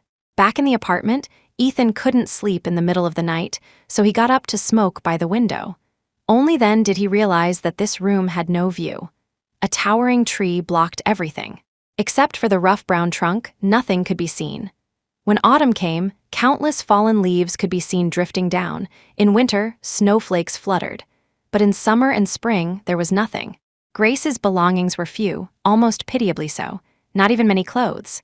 During the year Ethan fought with Grace, he only focused on hurting her and didn't notice what she ate or wore every day. The more Ethan thought, the more irritable he became. He didn't turn on the light and wanted to go to the living room for water, but somehow he bumped into something. That thing shattered all over the floor. Ethan turned on the light. It was a glass lampshade Grace had given him when they were still dating. Grace had collected everything related to Ethan and kept it in the apartment, as if Ethan was still by her side. Ethan couldn't help feeling heartbroken. He picked up the fragments with his bare hands. The glass lampshade was exquisite. Grace had specially found a master to learn from and then carved and made it herself by hand. Ethan was delighted when he received it, and a few days later, they got engaged. He had always kept this lampshade safe until the wedding day. There seemed to be something under the fragments. Ethan found it strange. He never knew this lampshade could be opened. It was a letter.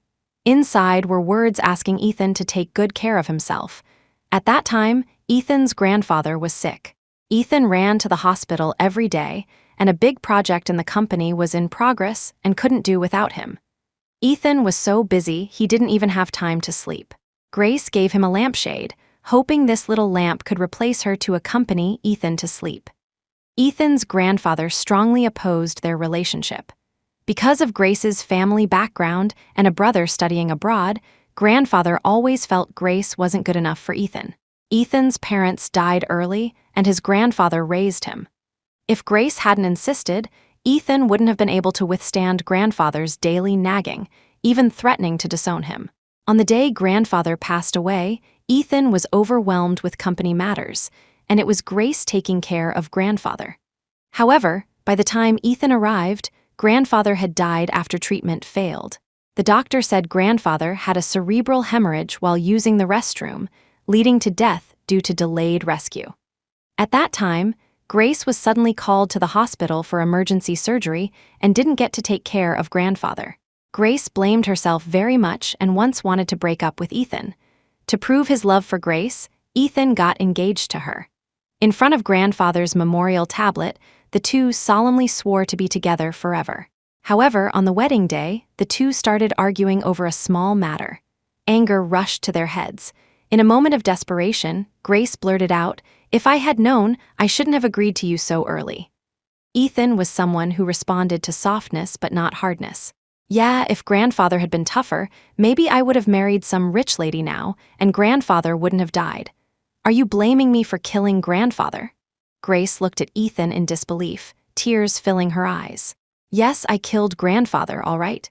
I knew he could get sick at any time. I could have turned down that surgery, but I went anyway." Ethan shook all over.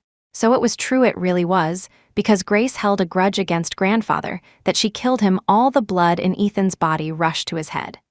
"You did it on purpose." Looking at the stunningly beautiful woman in front of him, he refused to admit she was a person who would use any means to marry him. Grace choked with sobs, unable to speak. Ethan thought she admitted it by default, slammed the door, and left, not returning home for a week. Since then, Ethan had always believed Grace was a very vain woman who racked her brains to marry him for money and status. But grandfather's sudden cerebral hemorrhage was unforeseen by anyone, and Grace was not responsible. Ethan continued reading the letter. Grace wrote, "Although grandfather is stubborn, he is actually very good to me. If my father could take care of us siblings, would your grandfather agree to us being together? No matter what, I will make grandfather accept me. I happen to be off for the next few days, so let me take care of grandfather." At the end of the letter, Grace drew a cute smiley face and a little person with puffed cheeks shouting. Fighting, it turned out Grace never blamed grandfather. It was always Ethan who misunderstood Grace. Ethan's hands trembled violently. His heart ached intensely, not even feeling the glass shards digging into his feet. Why was he so stupid? Why didn't he believe Grace? And did so many things to break her heart? Ethan cried out in pain. Tears of regret dripped onto the letter, ink spreading out like someone's drop of blood. Ethan first checked the exit records, then the national flight and high-speed rail records, but found no trace of Grace or Xander. Grace was seriously injured and hadn't recovered, so Xander couldn't have taken her very far. Ethan spent a fortune publishing missing person notices on shopping mall screens and TV stations across almost the entire country. Subsequently, he specifically contacted a private search team to inspect nearby towns. For nearly half a year, Ethan handed over company matters to his subordinates, conducting video calls with them daily to hear about major company issues. Since he started looking for Grace, his whereabouts became increasingly unstable. In short, wherever there was news of Grace, even if it was as illusory as a bubble, he would rush there without hesitation. A year later, he received another call from a small southern town. The person said he saw a woman who looked almost exactly like Grace, but he couldn't be sure if it was her. Ethan rushed to the south overnight. It was a small town surrounded by mountains, very secluded but with relatively convenient transportation. The man spoke a mix of half-baked Mandarin and local dialect, babbling a lot to Ethan. Ethan barely understood a few words and missed all the important content. The local got impatient and waved to leave, so Ethan quickly took out a stack of cash. Finally, finding a local who spoke standard Mandarin, Ethan figured it out. This local sold vegetables in the market.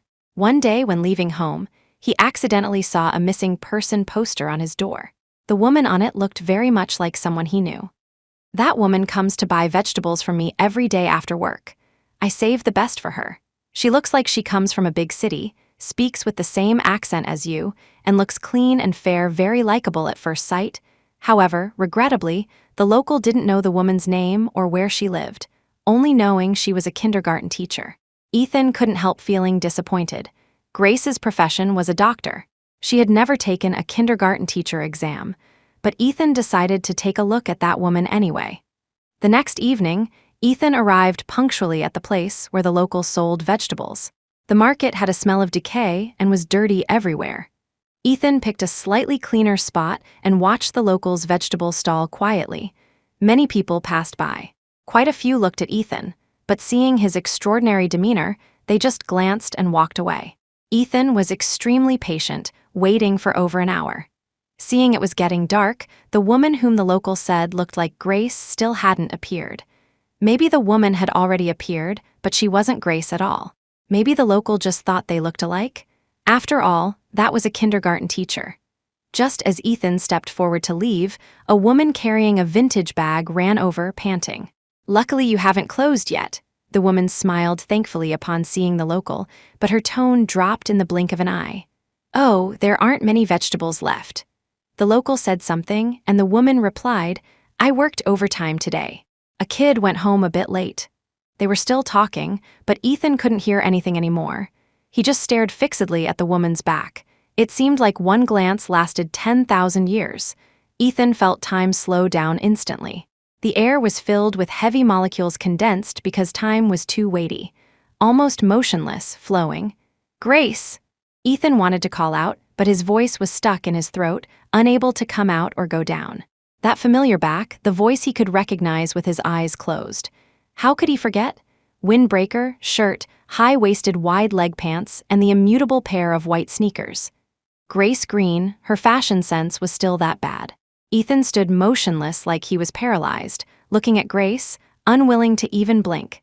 It felt as if Grace would disappear if he breathed too heavily. Grace bought her vegetables, and the local told her in dialect that a man was looking for her. Grace asked who. The local pointed behind her, but suddenly realized Ethan, who had been there all along, was gone. Grace thought the local was teasing her and got a bit angry. The local was an honest man. His face turned red as he insisted he was telling the truth. Finally, Grace left half believing, murmuring to herself. Only after Grace walked far away did Ethan step out from the shadows. He didn't dare to recognize Grace. Grace carried the vegetables home and found that Xander had already finished work. His slippers weren't at the door, but he wasn't in the living room either.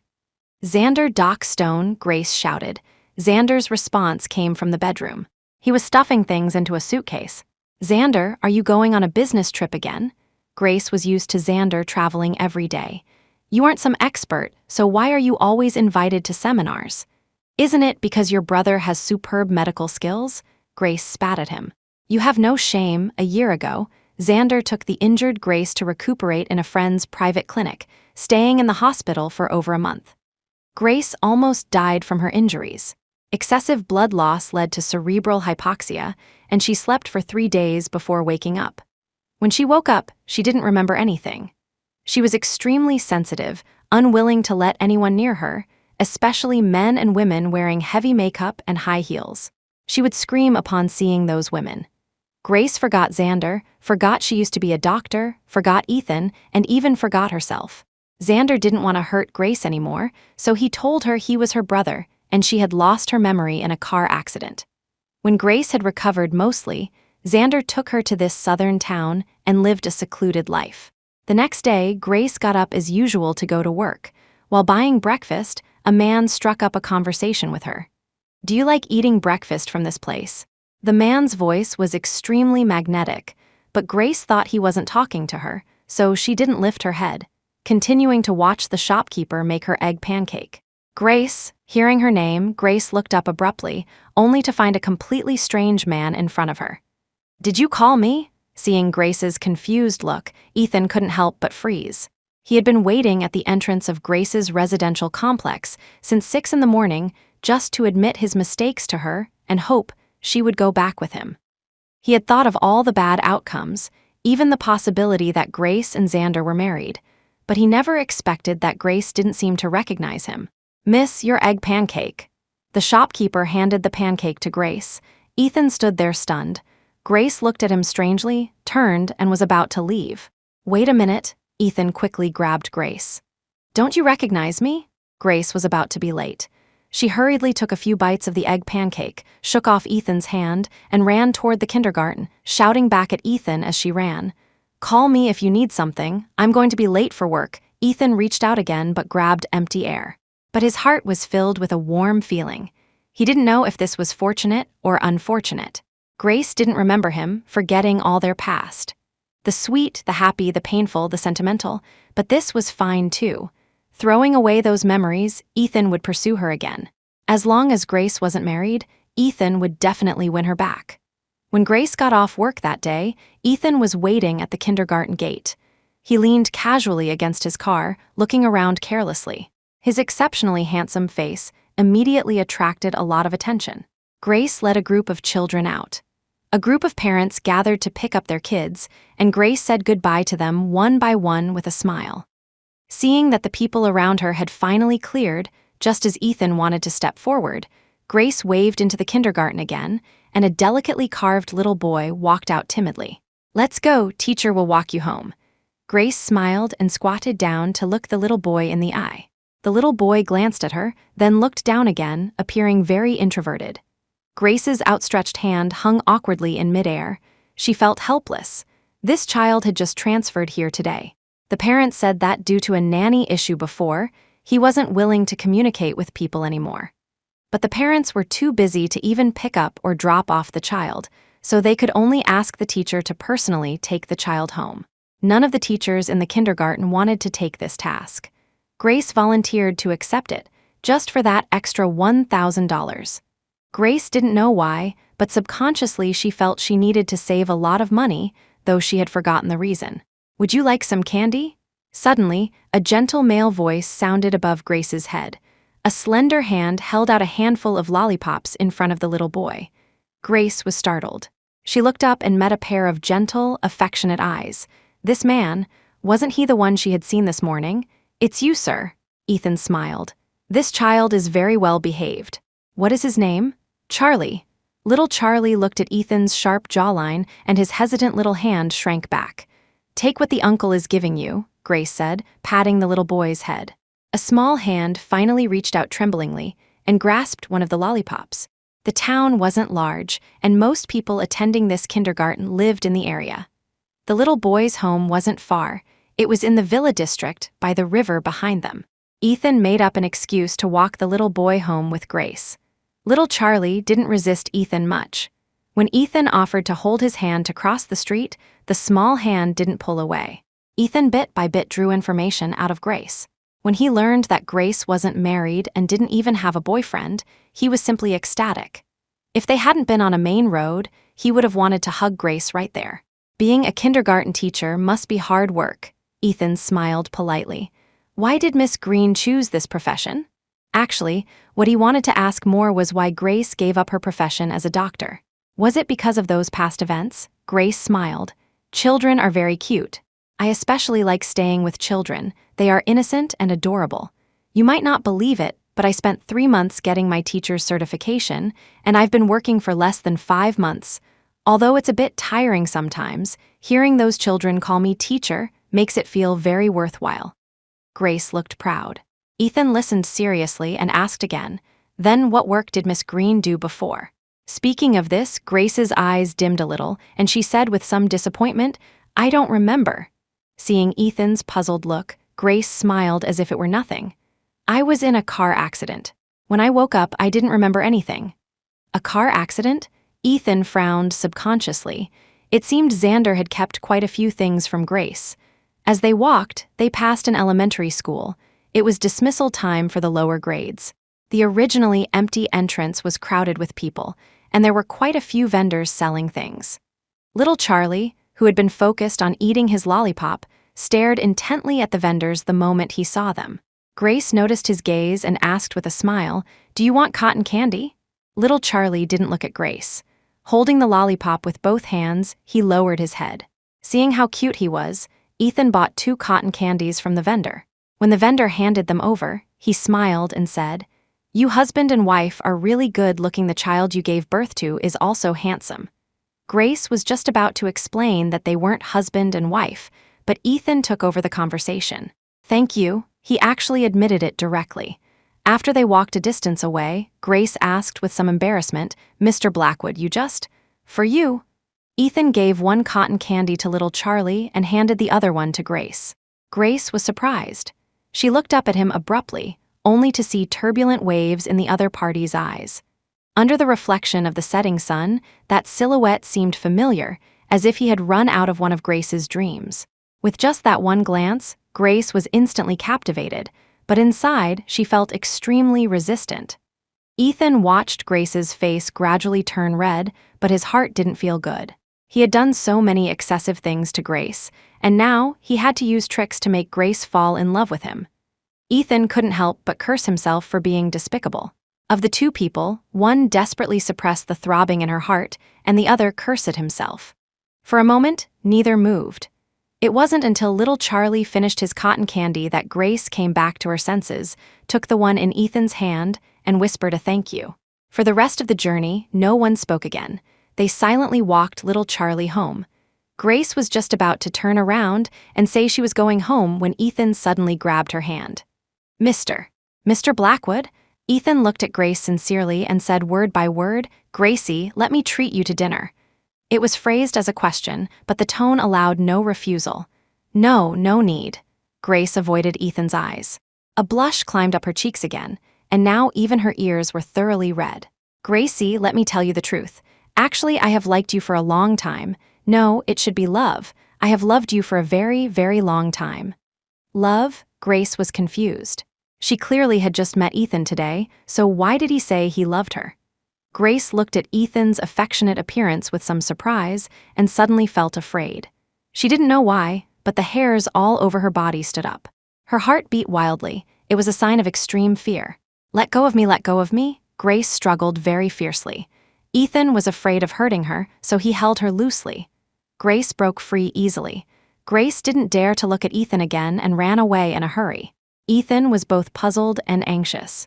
Gracie! Ah, Grace screamed, hailed a taxi, and fled in panic. What was wrong with Grace? Ethan couldn't figure it out. Did his sudden confession scare her? But looking at Grace's appearance, it was clearly terror, as if he were a man-eating monster, and the slightest mistake would leave her without even a corpse. Sitting in the taxi, Grace cried out of fear. Her heartache made it difficult for her to breathe.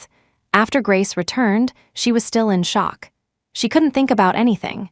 She cried until she was dizzy and fell directly asleep.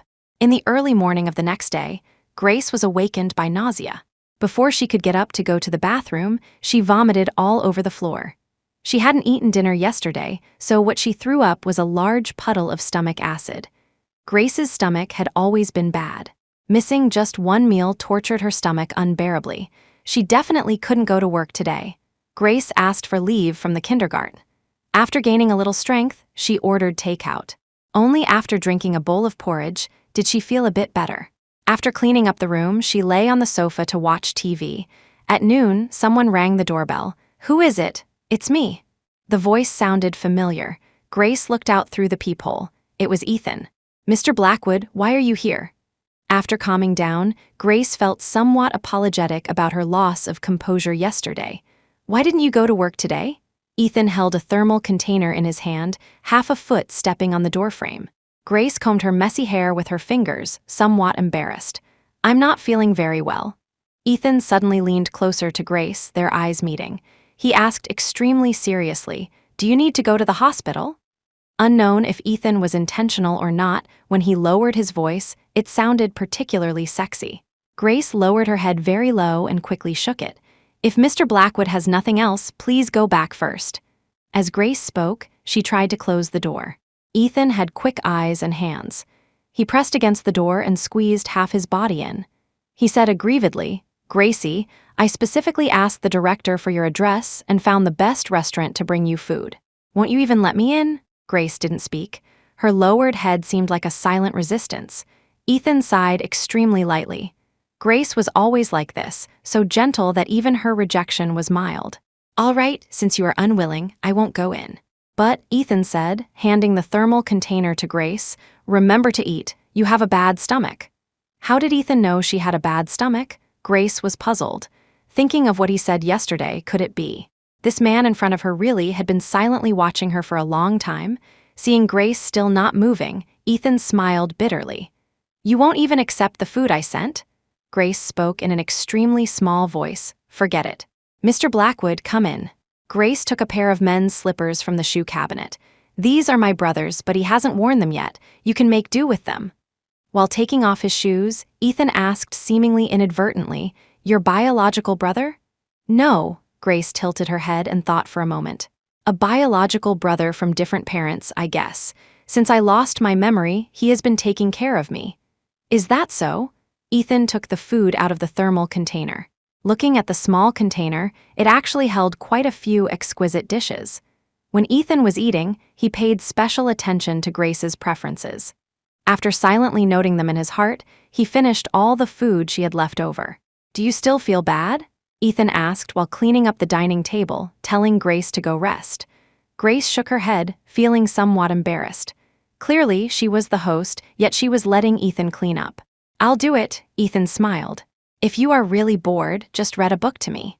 Previously, when they were still dating, Grace liked to read aloud while reading books.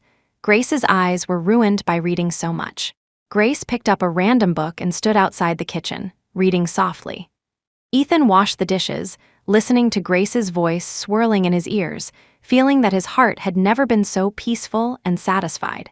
If only this moment could stay forever, how good would that be? As Grace read, she shifted her gaze to Ethan. This man had a mysterious identity and extraordinary looks. If he had conversed with her before, it was impossible for her not to recognize him. Moreover, when they first met, Ethan called out her name. If she hadn't met him in this past year, then he must be someone she met before. But why did Ethan only appear in front of her now? After Ethan finished washing the dishes, Grace asked softly, "Mr. Blackwood, who exactly are you?" Ethan's back froze abruptly. In a flash of lightning, Grace remembered the vegetable vendor saying that a very handsome man was looking for her. Could it be that Ethan was that man? Ethan turned around slowly, looking somewhat flustered. "Gracie, why do you ask this suddenly?" Only then did Grace realize she should be vigilant. Secretly cursing herself for being too stupid, she put down the book and backed away step by step, feeling a cold glass object. Grace gripped it tightly in her hand. What exactly do you want to do? Grace's mind kept guessing. Could it be he came to seek revenge on her former self? Ethan took a step forward. "Gracie, don't be afraid. I have no malicious intent, Stop." Grace pulled out the object from behind her back. It was a red wine bottle. "Don't come over." Ethan looked at Grace with disbelief. "You are very afraid of me." "Why?" Grace bit her lower lip. She didn't know. A heartbroken look appeared in Ethan's eyes.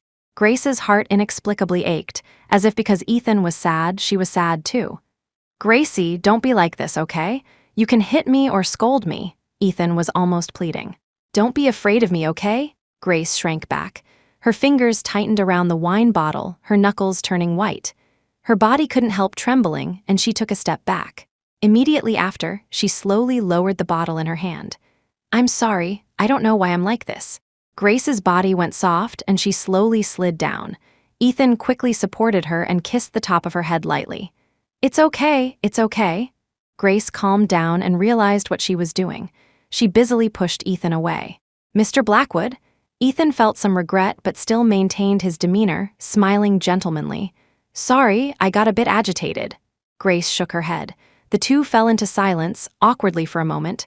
Grace turned on the TV. Ethan suddenly said, "I once loved a girl very much." Grace turned her head to look at him. Was Ethan about to talk about his romantic history? Ethan continued, "We once loved each other very much, but because of a small misunderstanding, I did many things that hurt her. I thought she would always be by my side, but in the end, she left me." Grace listened seriously. "Then why don't you go chase her back?" Ethan paused, offering no explanation, his face full of sorrow. "Sorry," Grace thought she had poked Ethan's sore spot.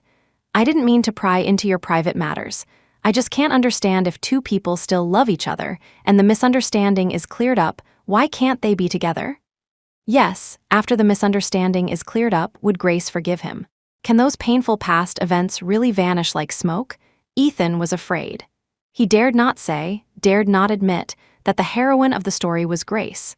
Before leaving, Ethan agreed with Grace that he would come to see her again tomorrow on the weekend. Grace closed the door feeling a bit strange. How long had she known Ethan? What was this between them now?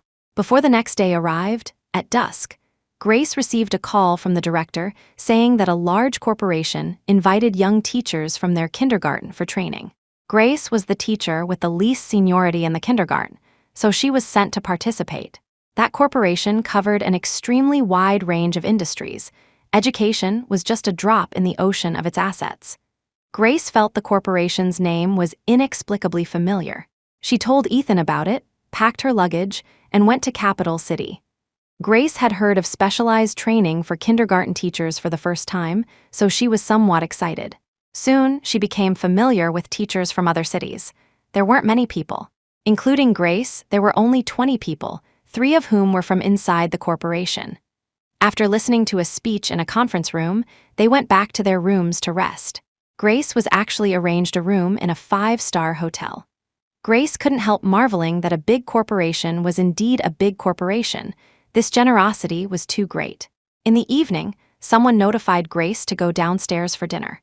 When she arrived at the lobby, she unexpectedly found that Ethan was also there. "Mr. Blackwood?"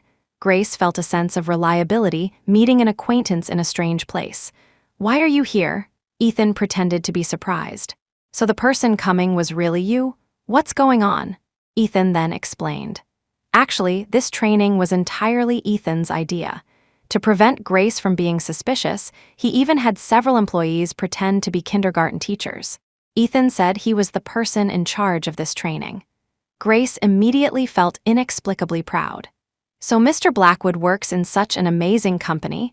Grace's casual remark made Ethan breathe easier, but he remained humble verbally. No, Gracie is the impressive one.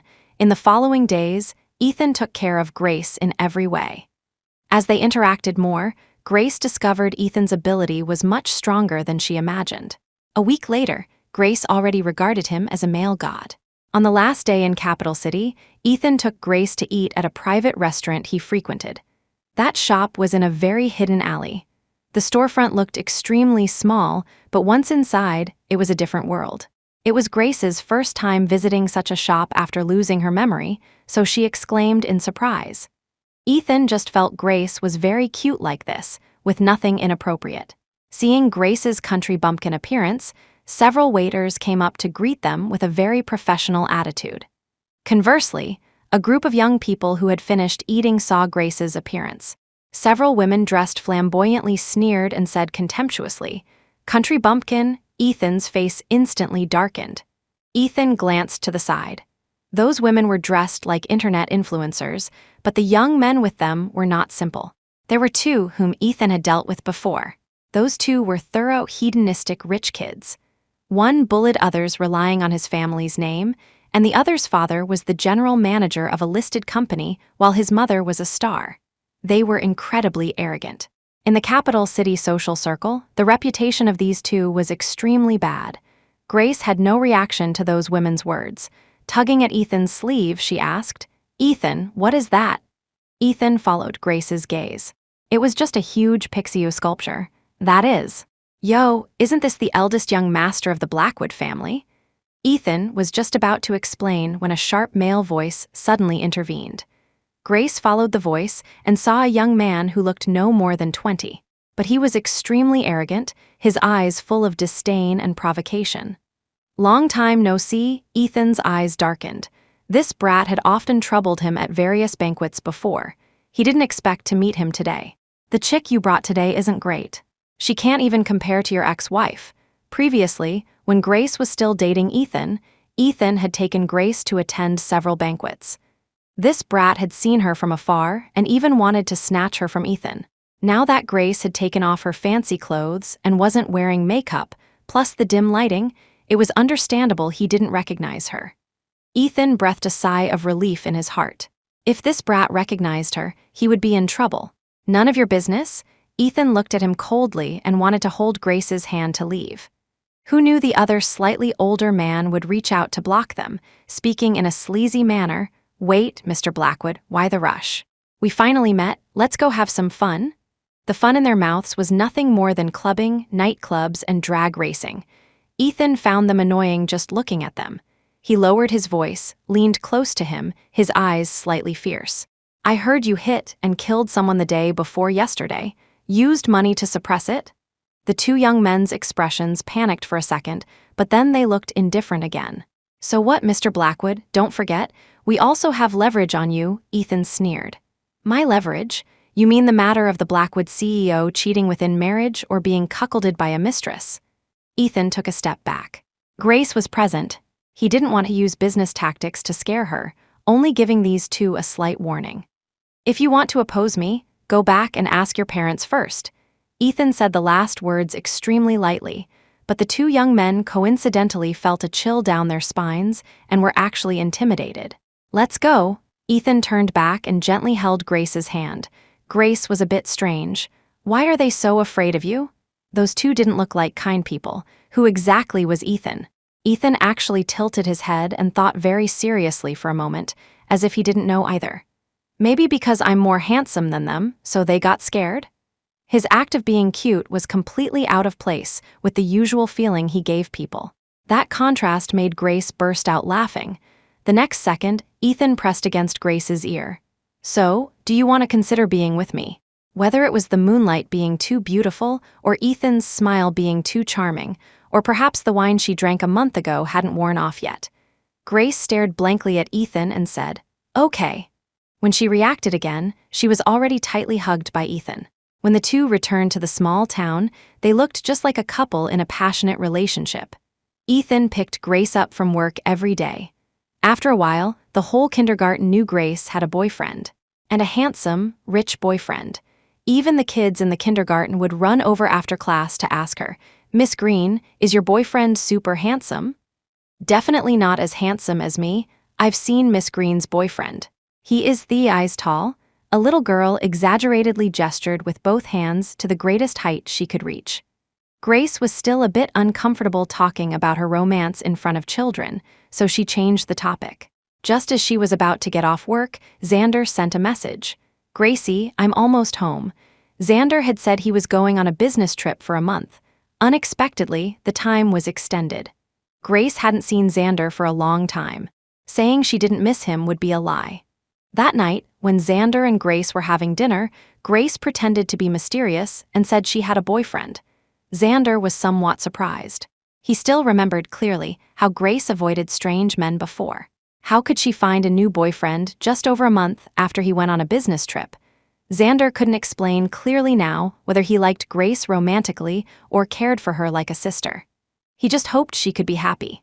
So when Grace brought Ethan and told Xander this was her boyfriend, Xander's mind went blank, turning into a paste. "Doc Stone, Doc Stone," Grace called several times before Xander came back to his senses. In an instant, his brain throbbed with swelling pain. How could it be Ethan Blackwood? Or rather, how did Ethan find Grace? Too many questions and shocks piled up in Xander's heart, but he couldn't say them out loud. Looking at the expectant look Grace gave him, and her sweet, shy appearance when looking at Ethan, Xander only felt his throat go dry. "This is Ethan Blackwood." Grace pulled Ethan over and said to Xander, then turned to Ethan, "That is my brother Xander Stone." Grace was exactly like a young girl experiencing first love, shy, nervous, sweet, holding back smiles to pretend to be serious. Everything was written clearly on her face. It was the first time Xander had seen Grace like this, innocent and simple. Ethan extended his hand first. "Brother Xander, hello." He emphasized the word brother, but his face wore a polite and distant smile. Seeing Xander delaying to shake hands, Grace looked at Xander with some panic. Xander looked at Ethan expressionlessly, turned his head, pulled Grace over and said, "You can't be with him." "Why?" Xander gritted his teeth. He couldn't possibly say it was because of Ethan that she lost her memory, right? "Anyway, it's just no." Grace's face instantly turned pale, and she choked up. "I don't want to." Ethan felt sorry for Grace and looked at Xander meaningfully. "Why?" Xander took a step forward to shield Grace, as if Ethan were some terrible creature. "You ask why, Mr. Blackwood?" Thinking of the harm Grace suffered before, Xander had the mind to eat Ethan alive. Being able to stand here properly and talk to him now was already the greatest mercy. "Doc Stone," Grace forcefully pried open Xander's hand gripping her. "I'm not a child, don't I even have the qualification to fall in love? It's not that you don't, it's what? Is it that you have always had a crush on her, approached her under the guise of taking care of her, yet didn't clarify things, and silently removed anyone around her who threatened you?" Ethan stared sharply at Xander, the corner of his mouth raised frivolously, full of sarcasm. Grace had always treated Xander as a brother. If she knew her brother liked her, wouldn't that be a distorted feeling? Xander opened his mouth, but no words came out. He didn't know how to refute. "Is it really like that?" Grace felt the temperature of her whole body rapidly recede in an instant, breaking out in a cold sweat. "Doc Stone, I always treated you as..." Hearing these familiar words, Xander couldn't bear it anymore, as if returning to a year ago when he bitterly crushed on Grace. "I didn't. This man is a devil." Xander's eyes were bloodshot as he pointed at Ethan's nose and cursed. "If you want to be with him, then don't acknowledge me as your brother." Xander turned and left after speaking. Grace stood in place, at a loss. She didn't know why. Why did Xander oppose her and Ethan so much? Why was he so angry? Why did the two of them seem to be in a hostile state from the beginning? Why? Ethan stepped forward, somewhat afraid to look at Grace's expression. "Sorry, I messed everything up." Grace suddenly felt difficult to breathe, her head splitting with pain. She couldn't help squatting on the ground. Gracie, are you okay? Ethan quickly squatted down and pulled Grace into his arms. Grace shook her head. I often get headaches and feel nauseous. It will be fine in a while. Ethan didn't know if this was a sequela of amnesia and dared not ask, so he quietly waited for Grace to recover. After a good while, Grace spoke up and asked, Ethan, can I live at your place for this period? Ethan was delighted. Was Grace choosing him? Okay, good. The place Ethan lived was by the water. It was a new residential area, and the furniture inside was brand new, looking devoid of any life. No wonder he ran to her place every day. Grace couldn't help feeling a bit sorry for him. Although the two were considered cohabiting, Ethan was very disciplined and honest. Every day before going to bed, he kissed Grace lightly on the forehead, then covered himself with the quilt and slept obediently. Grace asked Xander every day why he wouldn't let her be with Ethan. Xander always replied with the same sentence, it's either him or me. Grace even asked Xander to meet once, but Xander's attitude remained very tough. Even Grace's tears didn't make him waver in the slightest. Xander looked at Grace's retreating back, deep in thought. Gracie, you have already died once because of that man. In this rebirth, I won't let him ruin your life again in the future. Perhaps when you recover your memory, you will understand me. However, Xander really hadn't expected that in just a few short days, Grace had already fallen deeply in love with Ethan. Could it be that Ethan was really an inescapable tribulation in Grace's life? Xander slowly clenched his fists. When Ethan received Xander's call, he wasn't surprised at all. He had watched Grace looking preoccupied these days without saying anything. He hoped Grace could solve it herself instead of him threatening Xander. The two agreed to meet on the hotel rooftop. When Ethan arrived, Xander had long been waiting there. Dr. Stone, I wonder what business you have with me? Ethan crossed his legs elegantly, rarely putting away his hostility toward Xander. Leave Grace, Xander said straight to the point. Ethan's expression changed slightly for a moment, then returned to normal. And if I say no? He had found Grace with great difficulty. Spending 365 days and so much effort, how could he leave just because he said so? Xander had expected him to say this and wasn't surprised at all. If Mr. Blackwood insists on not leaving, have you thought about what if Grace recovers her memory? Do you think she will forgive you? Hiding his identity, approaching Grace, making her fall in love with him again, Ethan clearly knew everything, but told Grace nothing. This sounded like a hurtful scam. If Grace really recovered her memory, she would probably never want to see Ethan again. I can make her never remember. Ethan's hand trembled uncontrollably. Thinking of that result, if Grace was disappointed in him again. Xander stood up abruptly, almost leaving in anger. Ethan Blackwood, are you leaving or not? Ethan replied with a firm gaze. Since you are unwilling to leave on your own, I will force you to leave. I will tell her everything you once did to Grace. By then, it won't be you leaving on your own accord. Are you threatening me? So what? The scene of two men of extraordinary bearing arguing loudly attracted many sidelong glances. Xander looked around, his arrogance diminished slightly. He sat down and looked at Ethan coldly. If you don't believe me, try it. Ethan's fist clenched and unclenched, tight then loose. I promise you I will leave Grace. That evening, Grace didn't wait for Ethan at the door. When she called his phone, the mechanical female voice coldly said, "The number you dialed does not exist." Does not exist? Grace began to panic. An unease she had never felt before spread in her heart. She sent messages to Ethan, but the other party had already blocked her.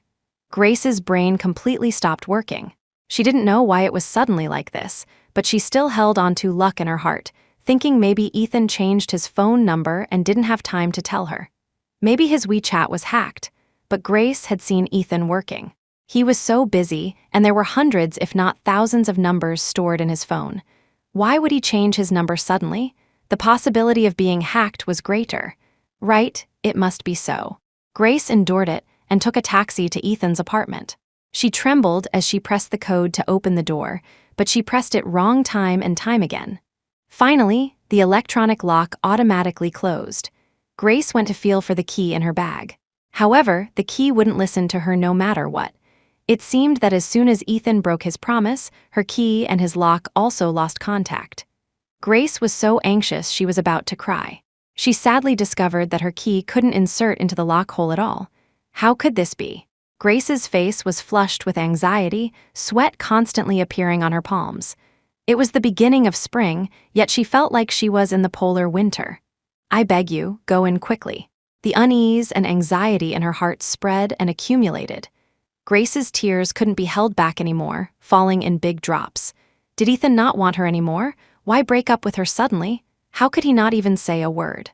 Grace had almost no strength to stand. She collapsed softly on the ground, crying like a child who couldn't get what they wanted. She tried to unlock the door undyingly, failing again and again, probing once more. In the end, she simply threw the key away and dialed Ethan's phone over and over.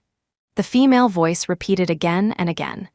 Grace cried and thought maybe she remembered Ethan's phone number wrong, even though she had just called him the day before yesterday. Maybe the third digit was wrong. Grace tried from 1 to 9. It connected, but it wasn't Ethan's voice. Hang up, start over. When she tried the last digit, Grace couldn't bear it anymore. She threw the phone aside, hugged herself, and cried loudly. Why was it like this? Ethan, where are you? Ethan, someone called property management, and a security guard came up to ask Grace what happened. Grace sobbed and couldn't speak. Seeing her sitting at the door of 701, the security guard thought she was looking for someone. "Miss, are you mistaken? The family in this unit just moved out today." "What?" Grace looked up, her face covered in tear stains. "I heard this house was bought less than 2 months ago, and they only lived here for a few days. They moved out today. Miss, what's wrong?" Seeing Grace faint directly, the security guard was terrified and quickly called an ambulance. Grace developed a high fever deep in the night at the hospital. She kept repeating the same dream. She dreamed she was constantly opening the door, knocking on the door at Ethan's house. Finally, that door turned into a monster's bloody mouth and swallowed her directly. Tears flowed continuously from her tightly closed eyes. In the end, she cried out in her dream. Xander was startled. "Gracie, Gracie! Ethan, save me quickly. Ethan, don't leave me." Grace cried and shouted, "Ethan Blackwood, come back." The scene in the dream was too real, and Grace's wailing was incredibly moving. Xander felt bitter beyond words. He threatened Ethan to leave only because he felt this was better for Grace. "Just endure a little longer, Gracie. Once you get through it, it will be fine." Grace seemed confined to the spot by a huge cage, waving her hands wildly in the air. After a struggle, she suddenly woke up with a start. In the last repetition, Ethan appeared, but he killed her with his own hands. Grace was drenched in sweat, tears streaming down. She hugged her head tightly in self-protection and cried in a voice as quiet as a mosquito. "Gracie, are you okay?" Xander turned on the light. Seeing Grace's appearance, he was stunned. He had never seen Grace look so helpless and sad. Seeing it was Xander, Grace immediately cried even more aggrievedly. "Doc Stone, Ethan is gone. He doesn't want me anymore. I feel so terrible. Why did he disappear suddenly? I went to his house to find him, but he had moved away." Grace was like a drowning person grasping a piece of driftwood, venting all her grievances. "He even blocked me. Doc Stone, do you think he was kidnapped?" Grace looked at Xander with bright eyes like a guiding light in a dark forest. But Xander had to shatter that lamp. "Gracie, I told you long ago, Ethan Blackwood is a heartless person. He isn't worth your love, but was it really so?" Grace looked through teary eyes. She wasn't willing to believe it. She recalled everything about meeting, knowing, and falling in love with Ethan. Her heart ached more and more, throbbing painfully. It was terribly uncomfortable. That feeling of suffocation swept over her again. Grace gasped for large breaths of air. The sound of sobbing mixed with heavy breathing was truly heartbreaking. "I don't want to," Grace said. "Even if he really is that kind of person, I want him to admit it personally. Otherwise, I won't believe it even if I die." As soon as her voice fell, a noise suddenly came from outside the ward, as if someone kicked something over. "I'll go out and look."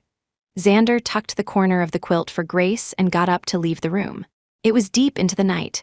Except for nurses, no one would be wandering in the corridor. The flower bed at the door had been kicked over by someone. Soil spilled out, scattered all over the ground, and outside the door it was empty. Ethan returned to his car, panting heavily. He took a deep breath, released the handbrake, expertly shifted gears, stepped on the gas, and drove out of the hospital parking lot. The small town late at night was like a ghost town. Ethan ignored red lights all the way, speeding to Grace's door. He sat downstairs at Grace's place all night, then got out of the car and walked in. He hadn't left Grace's side. After talking with Xander that day, he began to withdraw himself from Grace's life. But he really couldn't bear to part, so he bought another apartment in Grace's complex at double the price. When Grace got off work, he actually watched her from afar, hiding behind a big tree. He watched Grace's expression go from doubt to bored waiting, then later to disappointment and panic, and finally near collapse. Countless times he wanted to rush out and tell Grace, to hell with Xander. He didn't want to care anymore, but reason told him that Grace couldn't know the truth right now, perhaps never. Ethan followed the taxi Grace took, watching her arrive at her own home, go upstairs, and repeatedly try to unlock the door. Only then did she really know she had lost Ethan. Grace collapsed on the floor, crying without caring about her image. Ethan stood in the fire escape, his heart twisting like a knife. Later, Grace fainted. Ethan pushed aside the security guard and sent her to the hospital immediately. Only after confirming Grace was fine did he have the hospital contact Grace. But he had the doctor hide his existence. This might be to repay the mistakes he committed. Ethan smiled self-mockingly, sat in the study, took out letter paper, and began to write seriously. Grace remained listless, mentally absent, shedding tears from time to time. Xander couldn't ask for leave every day to stay by her side, so he had to ask a nurse he knew well. Grace refused to be discharged. She directly asked for half a month's leave from the kindergarten. She also refused IV drips and refused to take medicine. It was useless for Xander to scold her or coax her. "I think I'm fine. I'm not sick. I'm just injured." Grace buried herself under the quilt, tears sliding down silently. Seeing Grace like this, Xander felt terrible. Grace couldn't eat anything and lost a size in just a few days. Ethan kept an eye on Grace's condition. Seeing her like this naturally broke his heart. "Xander Stone, what exactly are you doing?"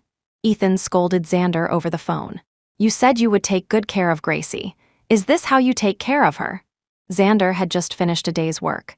Before he even had time to take off his white coat, he was scolded by Ethan, making his mood even worse. "Ethan Blackwood, you speak lightly. Do I want Gracie to be like this?" Xander was also worried about Grace, anxious that she wasn't eating or sleeping well. "This is just temporary. Once she gets over it, it will be fine. She will slowly forget you. Then start a new life with anyone but Ethan Blackwood." The other end of the phone fell silent. Xander thought there was a signal problem. He said hello several times, only not hanging up after hearing the other party's breathing. After an unknown amount of time, an unusual sound seemed to come from the other end. Was Ethan choking up? A man bleeds and sweats but doesn't shed tears. Especially Ethan Blackwood. But now, was he sad to this extent because of Grace? "I want to see her," Ethan said. "No," Xander refused without hesitation. Ethan sighed and took another step back. "I'll go in after she falls asleep. I won't let her know it's me. If you are still worried, you can stand outside the door." With words coming to this, no matter how reluctant Xander was, he had to agree. But ultimately, he wasn't despicable enough to really stand outside the door and spy on them. That night, Ethan quietly walked into Grace's ward. Grace was fast asleep, but she wasn't sleeping peacefully. It seemed she was having a nightmare again, frowning tightly, showing a frightened expression from time to time. Ethan's heart clenched watching her. He gently tried to smooth the frown between Grace's brows. Grace muttered unclearly, turned over, and faced Ethan.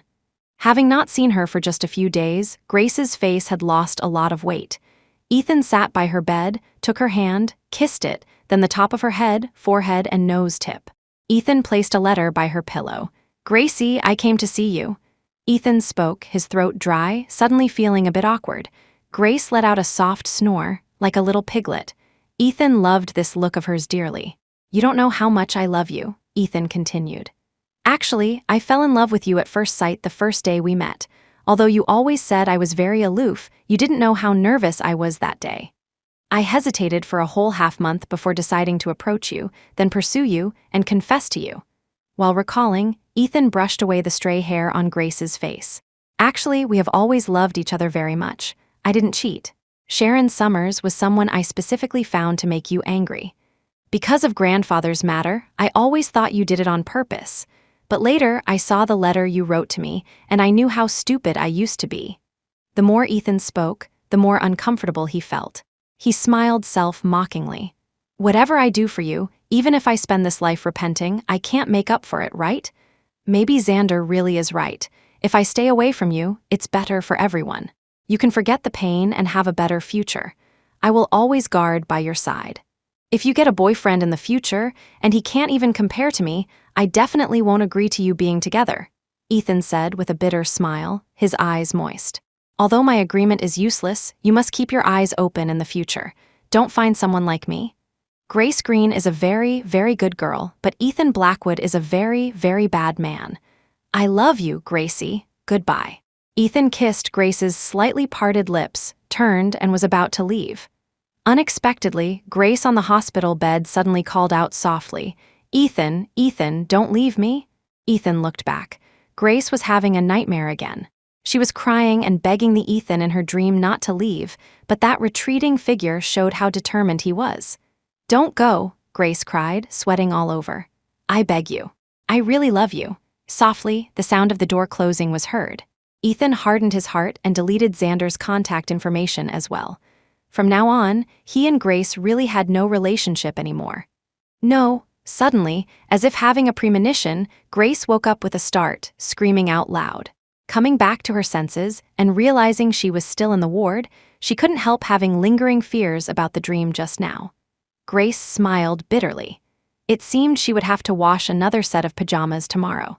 Grace wanted to get out of bed to get some air, but as she reached out, she touched something made of paper. It was a letter. When Xander came to the hospital, Grace was already up and packing things. "Doc Stone, you're here." Grace turned and saw Xander smiling.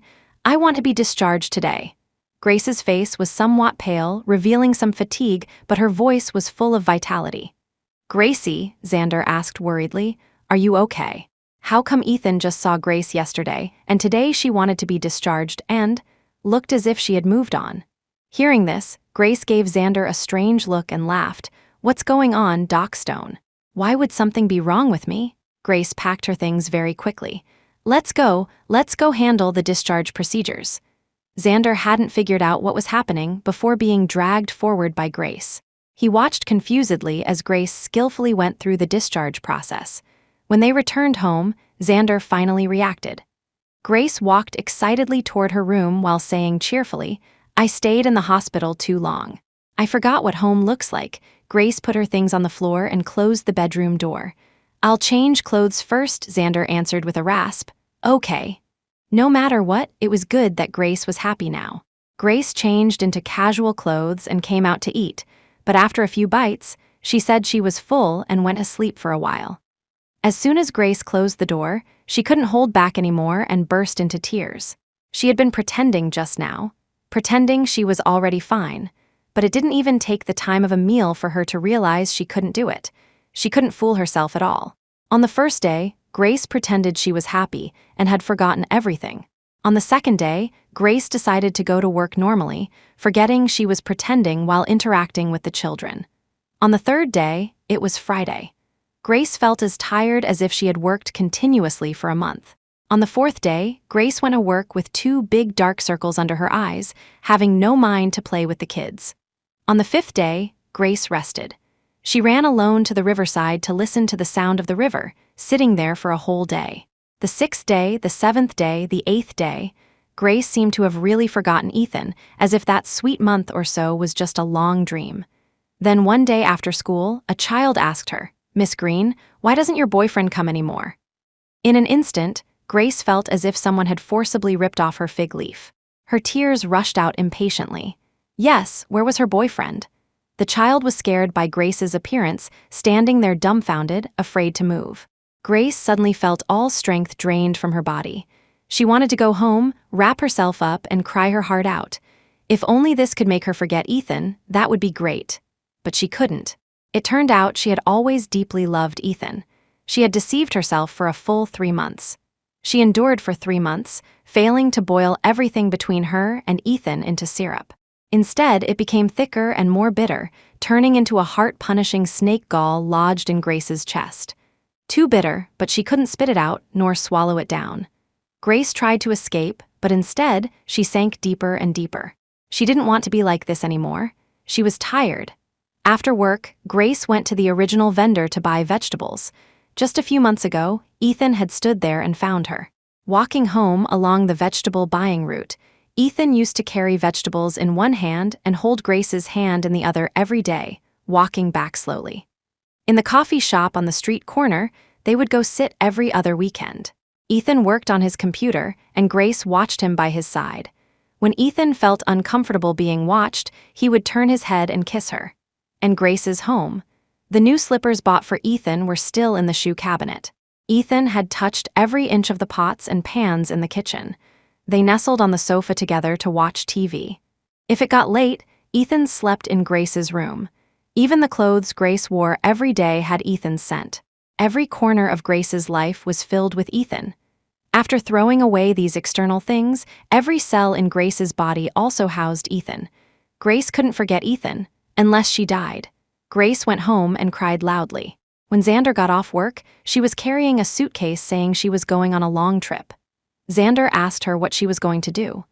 "I'm going to find that bastard Ethan Blackwood." Grace gritted her teeth and said, "Xander, don't stop me." Xander had seen everything about Grace these days. At night when he got up to use the bathroom, he heard Grace crying in her room, covering her mouth so cautiously, for fear that sadness would escape through the gaps in her fingers and drill into Xander's ears.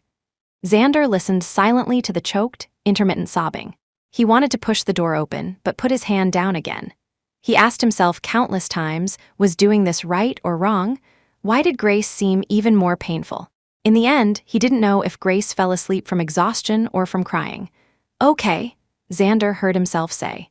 Ethan had once said he was from the headquarters of that large corporation in the capital. Grace decided to go to that corporation to find Ethan.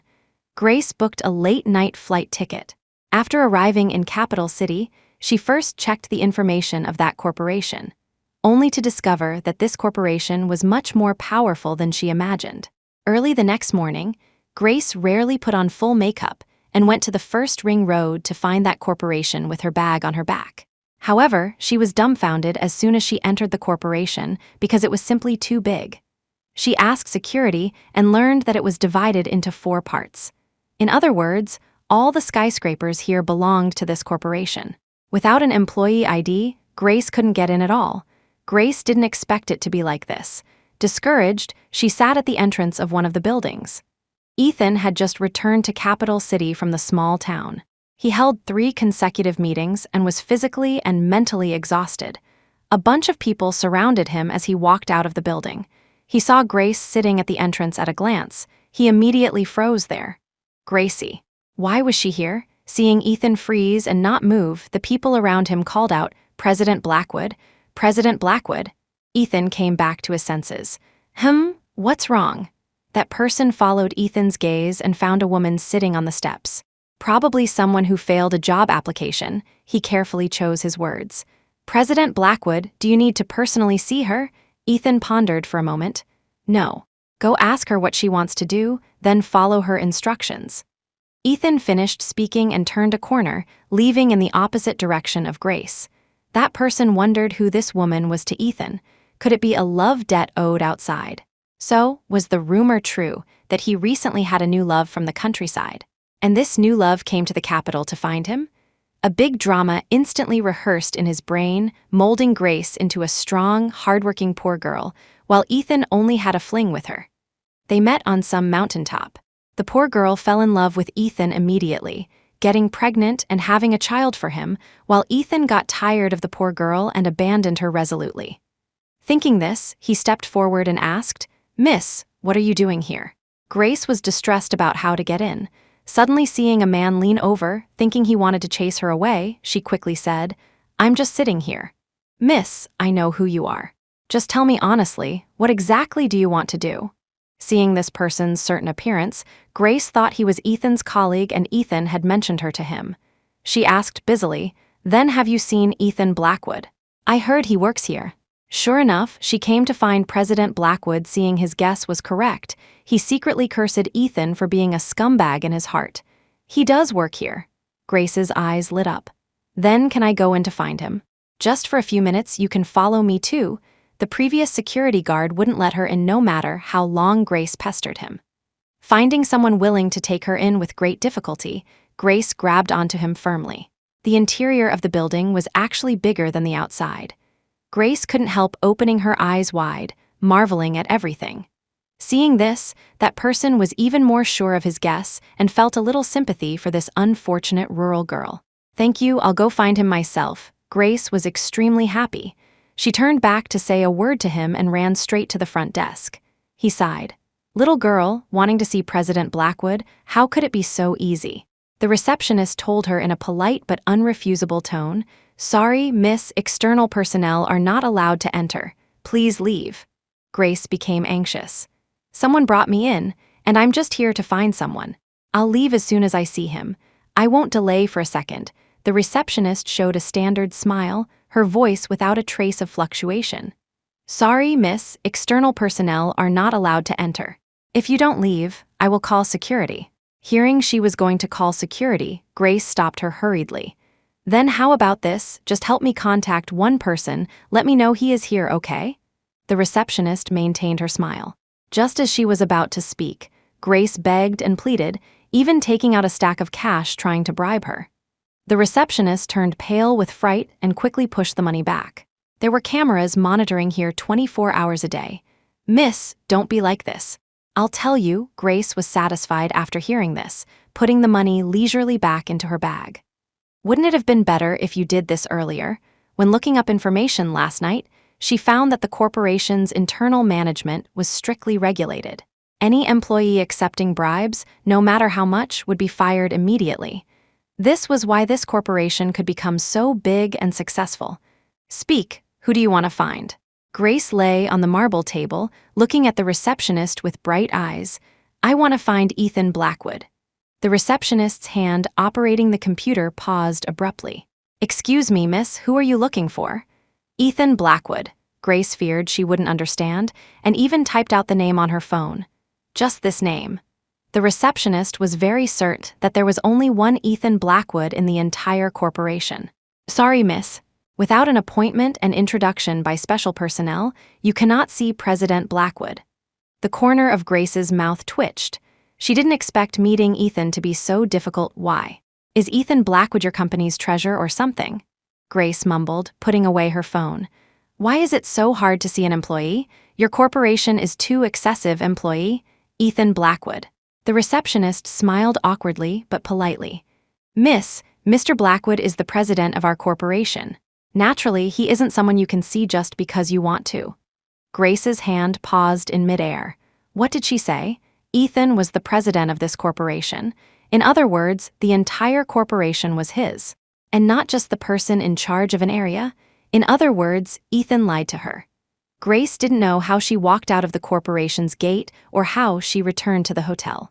Right, she only focused on checking this corporation yesterday, but didn't pay attention to who the corporation's president was.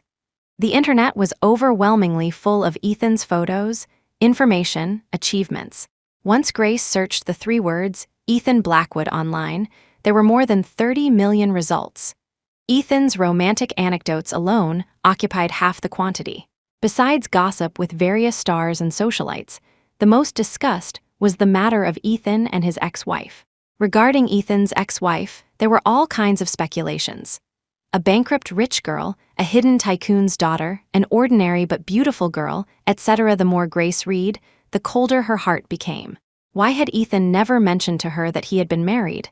Moreover, according to these materials, Ethan's ex-wife was already dead. The cause of death was dystocia. However, the farce in the hospital was embellished by people, turning into Ethan being promiscuous outside, the legal wife keeping an empty room alone, leading to miscarriage due to depression. Finally, she was sent to the hospital by a man, but Ethan didn't want his ex-wife to undergo surgery.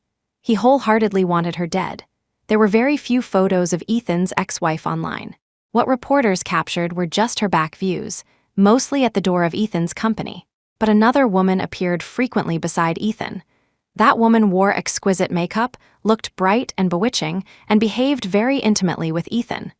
Based on these, Ethan had confirmed his infidelity.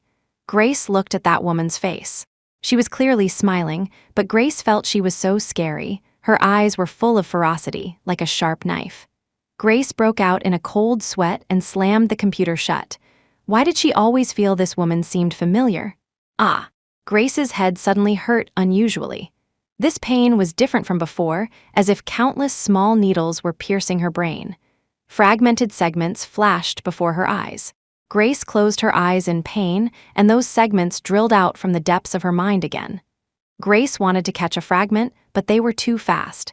Continuously different scenes appeared. She couldn't catch a single one. The headache got worse. Bean-sized beads of sweat appeared on Grace's forehead, her back covered in cold sweat, wetting her clothes. What exactly was it? Grace gritted her teeth to endure this strong pain. By the time she had consciousness, she was numb. Grace was too tired. She collapsed on the bed and fell asleep covered in sweat. She dreamed of Ethan, but this time it wasn't Ethan parting from her.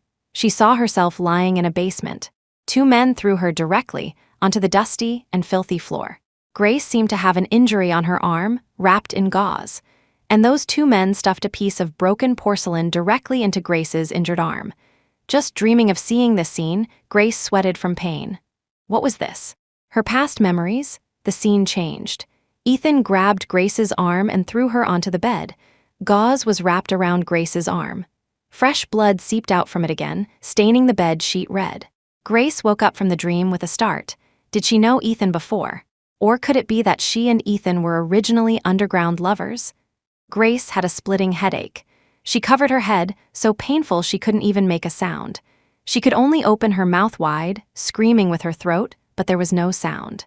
Why was it like this? Why did Ethan lie to her? Why exactly did she lose her memory? Who exactly was Ethan? All of this, why? Tears fell drop by drop onto the bed sheet. The surroundings were too quiet. The sound of tears falling was clearly discernible. Grace looked at the room where she couldn't see her fingers. She suddenly felt that this midsummer night had never been so cold. She didn't want to stay alone. Grace was like a shell that had lost its soul, wearing human clothes, wandering back and forth on the street. Are those scenes of people coming and going, heavy traffic, real? Grace didn't know. She felt she was locked in a glass bottle, and inside the bottle, there was only her. She could see everything outside, but couldn't touch anyone. Only she remained in the whole world. Grace walked forward numbly. Meeting a group of high school students who finished evening self-study, someone accidentally bumped into her and apologized, "Sorry, classmate." Only after they walked far away did Grace seem to wake up, saying slowly, "I'm not a classmate." The high school students in front paused for a moment, then burst into laughter. Grace sighed and hailed a taxi. "Just drive me around casually." The driver had met all kinds of strange customers, so he took Grace around Zidane for a circle. Grace checked the time. It was only past 10:30. "Go around again." The driver was naturally willing, taking her back again. The driver asked Grace, "Little girl, are you heartbroken?" "Heartbroken?" Grace smiled. She was probably worse than heartbroken. At least when heartbroken, the other party loved you. But what about Ethan? "Yes," Grace opened her mouth with difficulty. Her voice was hoarser than ever, as if she hadn't spoken for years. "Driver, how did you know?" "Hey, I've been driving a taxi for years. What haven't I encountered?" Following that, the driver enlightened Grace to be more open-minded. "Things like there are plenty of fish in the sea. Don't give up the whole forest for a single leaf." Grace wasn't a person who loved to argue, but hearing the driver's words made her uncomfortable all over. She said, "Then what if that leaf is gold and the whole forest has been cut down?" "Aye, little girl, you can't say that." The driver was somewhat embarrassed. The two fell into silence after saying a few more sentences. Suddenly, Grace saw a group of people coming out of a magnificent hotel. She recognized one of them. It was one of the two young men Ethan took her to eat with in Capital City that day. It happened to be a red light ahead, and vehicles lined up in a long queue. The place the driver stopped allowed Grace to clearly see everything at the hotel entrance. After more than 10 seconds, another wave of people came out. One of them was tall and had an extraordinary temperament, allowing Grace to see him at a glance. It was Ethan. "Ethan," Grace shouted and opened the door directly to run out of the car. "Hey, miss, you can't get off here." The driver stuck his head out and shouted, "You haven't paid yet." Grace quickly took out a $100 bill from her wallet. "Keep the change." She threw the money at the window, then ran toward Ethan without looking back. Beep, beep. Vehicles on the right suddenly saw a woman run out, frightened into slamming on brakes and honking horns wildly. Many people stuck their heads out to curse. "Are you crazy? Are you blind?" Grace couldn't hear anything. Tears blurred her vision. Gradually, she couldn't see Ethan's figure clearly. Grace raised her hand and wiped her eyes fiercely. When her vision recovered, Ethan was gone. Grace instantly lost her spirit, looking left and right at the hotel entrance. No, Ethan. Her tear ducts ached again, tears gushing out. "Ethan Blackwood," Grace shouted. "Ethan Blackwood, come out." Grace stood on the sidewalk. Pedestrians all looked at her strangely. Passing motor vehicles sped past, grazing her. Some irritable people cursed loudly. "Ethan," Grace dragged a crying tone aggrievedly, "why don't you see me? Why? Don't want me anymore? I'm sorry."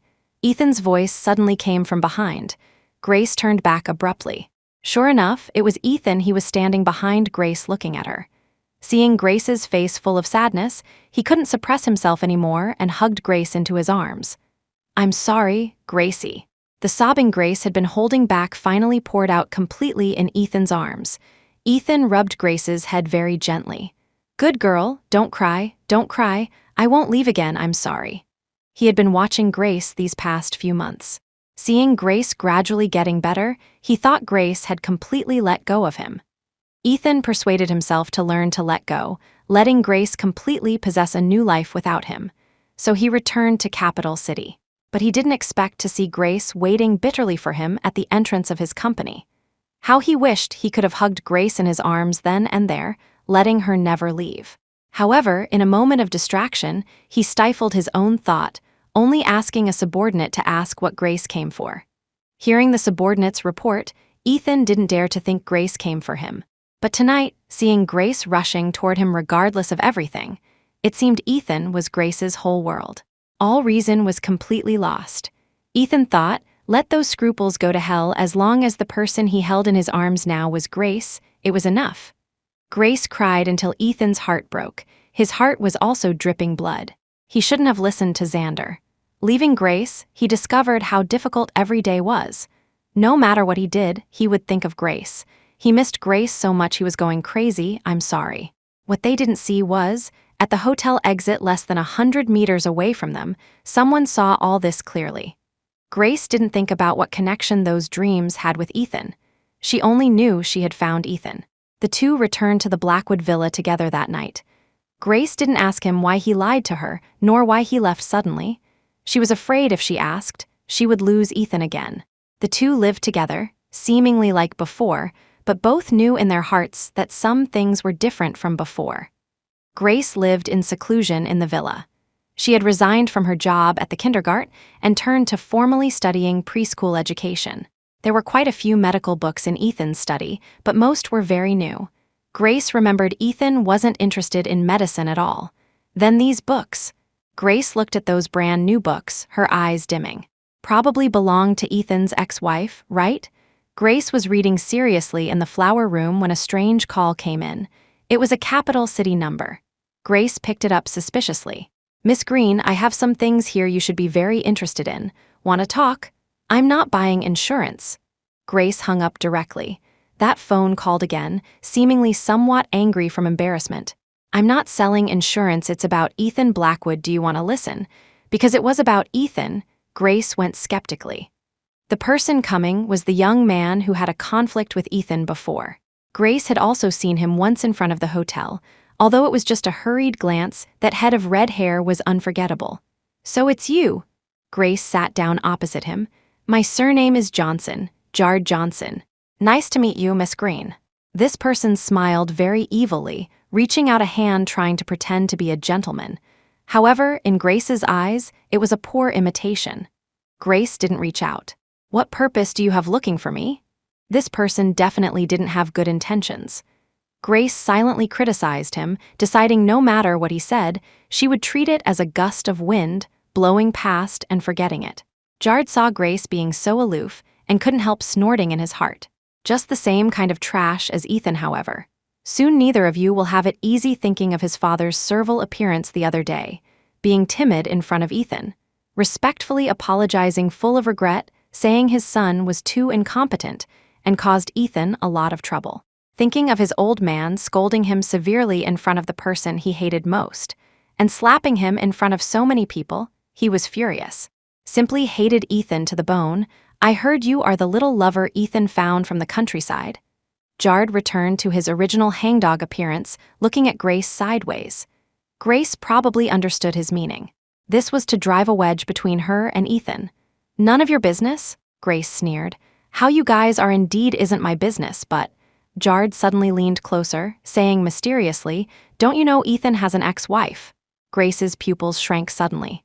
To be honest, she was very curious about Ethan's ex-wife, but since this person in front of her wanted to harm Ethan, how could she comply with his wishes? If you want to talk nonsense with me, then I'll leave first. Grace picked up her bag and wanted to leave. You look very much like her. Jard suddenly raised his voice. Grace instantly froze in place. Her? Ethan's ex-wife. Seeing Grace sit down again, Jard revealed a smile bound to win. They all say Ethan's ex-wife died, but Ethan has been looking for his wife this past year. Grace's hand, hidden under the table, clenched involuntarily, nails digging deep into her flesh. Later, he lived in a small town for a few months. Someone saw him being intimate with a woman, and that woman is you. Grace's face was pale, lips tightly closed, teeth beginning to chatter involuntarily. Seeing her like this, the other party felt much more comfortable in his heart. I heard his ex-wife looks very much like you. No, almost exactly the same. Moreover, his wife was also named Grace Green. Like a thunderbolt from a clear sky, Grace felt the whole world collapse. She was utterly defeated. Ethan's wife was Grace Green, and she was also named Grace Green. Grace trembled, barely maintaining her last trace of pride. What do you want to do telling me this? Jard laughed. He spent so much effort collecting information. He couldn't possibly let Grace pass it by so lightly, right? Nothing much, just chatting. He revealed white teeth, smiling, his eyes indifferent. I heard as soon as Ethan married his ex-wife, he found a mistress and even had an illegitimate child outside, Jard continued. He ignored the legal wife at home. With great difficulty, the wife got pregnant, yet she was killed by the mistress. But I heard Ethan was very tolerant of everything regarding that mistress. The wife died, yet he didn't say a word. Now thinking the wife didn't die, trying every possible way to find her, what do you say it's for? He leaned close to Grace, saying softly. That voice seemed to come from hell. Grace laughed. For what? Destroying criminal evidence, or continuing to play with her in the palm of his hand. After Jard left, Grace remained in her seat until the shop assistant asked her to leave. Only then did she realize it was completely dark. Ethan had called her an unknown number of times, WeChat messages numbered in the dozens. Grace looked at the phone flashing Ethan's number. She didn't know how to face Ethan. The call ended automatically. Then the phone screen went black, shutting down due to lack of power. Grace looked at the phone as if looking at herself. It rained in the sky. Drop by drop of water fell on the screen, like Grace's tears. Grace walked for nearly 3 hours, walking back to the Blackwood villa. Ethan wasn't home. The servant came up and asked anxiously, Miss Green, where did you go? The young master is worried to death, Miss Green. From the beginning when she moved in, the servants called her Miss Green. How ironic. Clearly she was Mrs. Blackwood, yet she became Miss Green who had no relationship with the Blackwood family. Grace suddenly laughed soundlessly, startling the servant. Miss Green, what's wrong with you? Go call Mr. Blackwood. Grace's vocal cord seemed broken, extremely rough. Just say I'm back. Grace lay on the bed like a corpse. If not for the rise and fall of her chest, probably one would suspect she was already dead. Ethan came back very quickly, running into Grace's bedroom like a gust of wind, somewhat angry. Where did you go? Why didn't you answer my calls or reply to my messages? Do you want to worry me to death? Seeing Grace didn't speak, as if he didn't exist at all, Ethan's heart skipped a beat. Gracie, what's wrong? Grace turned her head. Her face was gray-green, scary. Ethan didn't care about her not replying to his messages anymore, quickly stepping forward. Gracie, why do you look so bad? Grace didn't cry. When a person's heart dies, they won't cry. Ethan Blackwood, what exactly do you want to do? Grace held the edge of the bed and stood up. She hadn't eaten a grain of rice or drunk a drop of water since today. Her body was somewhat weak, but there was no thought of eating or drinking.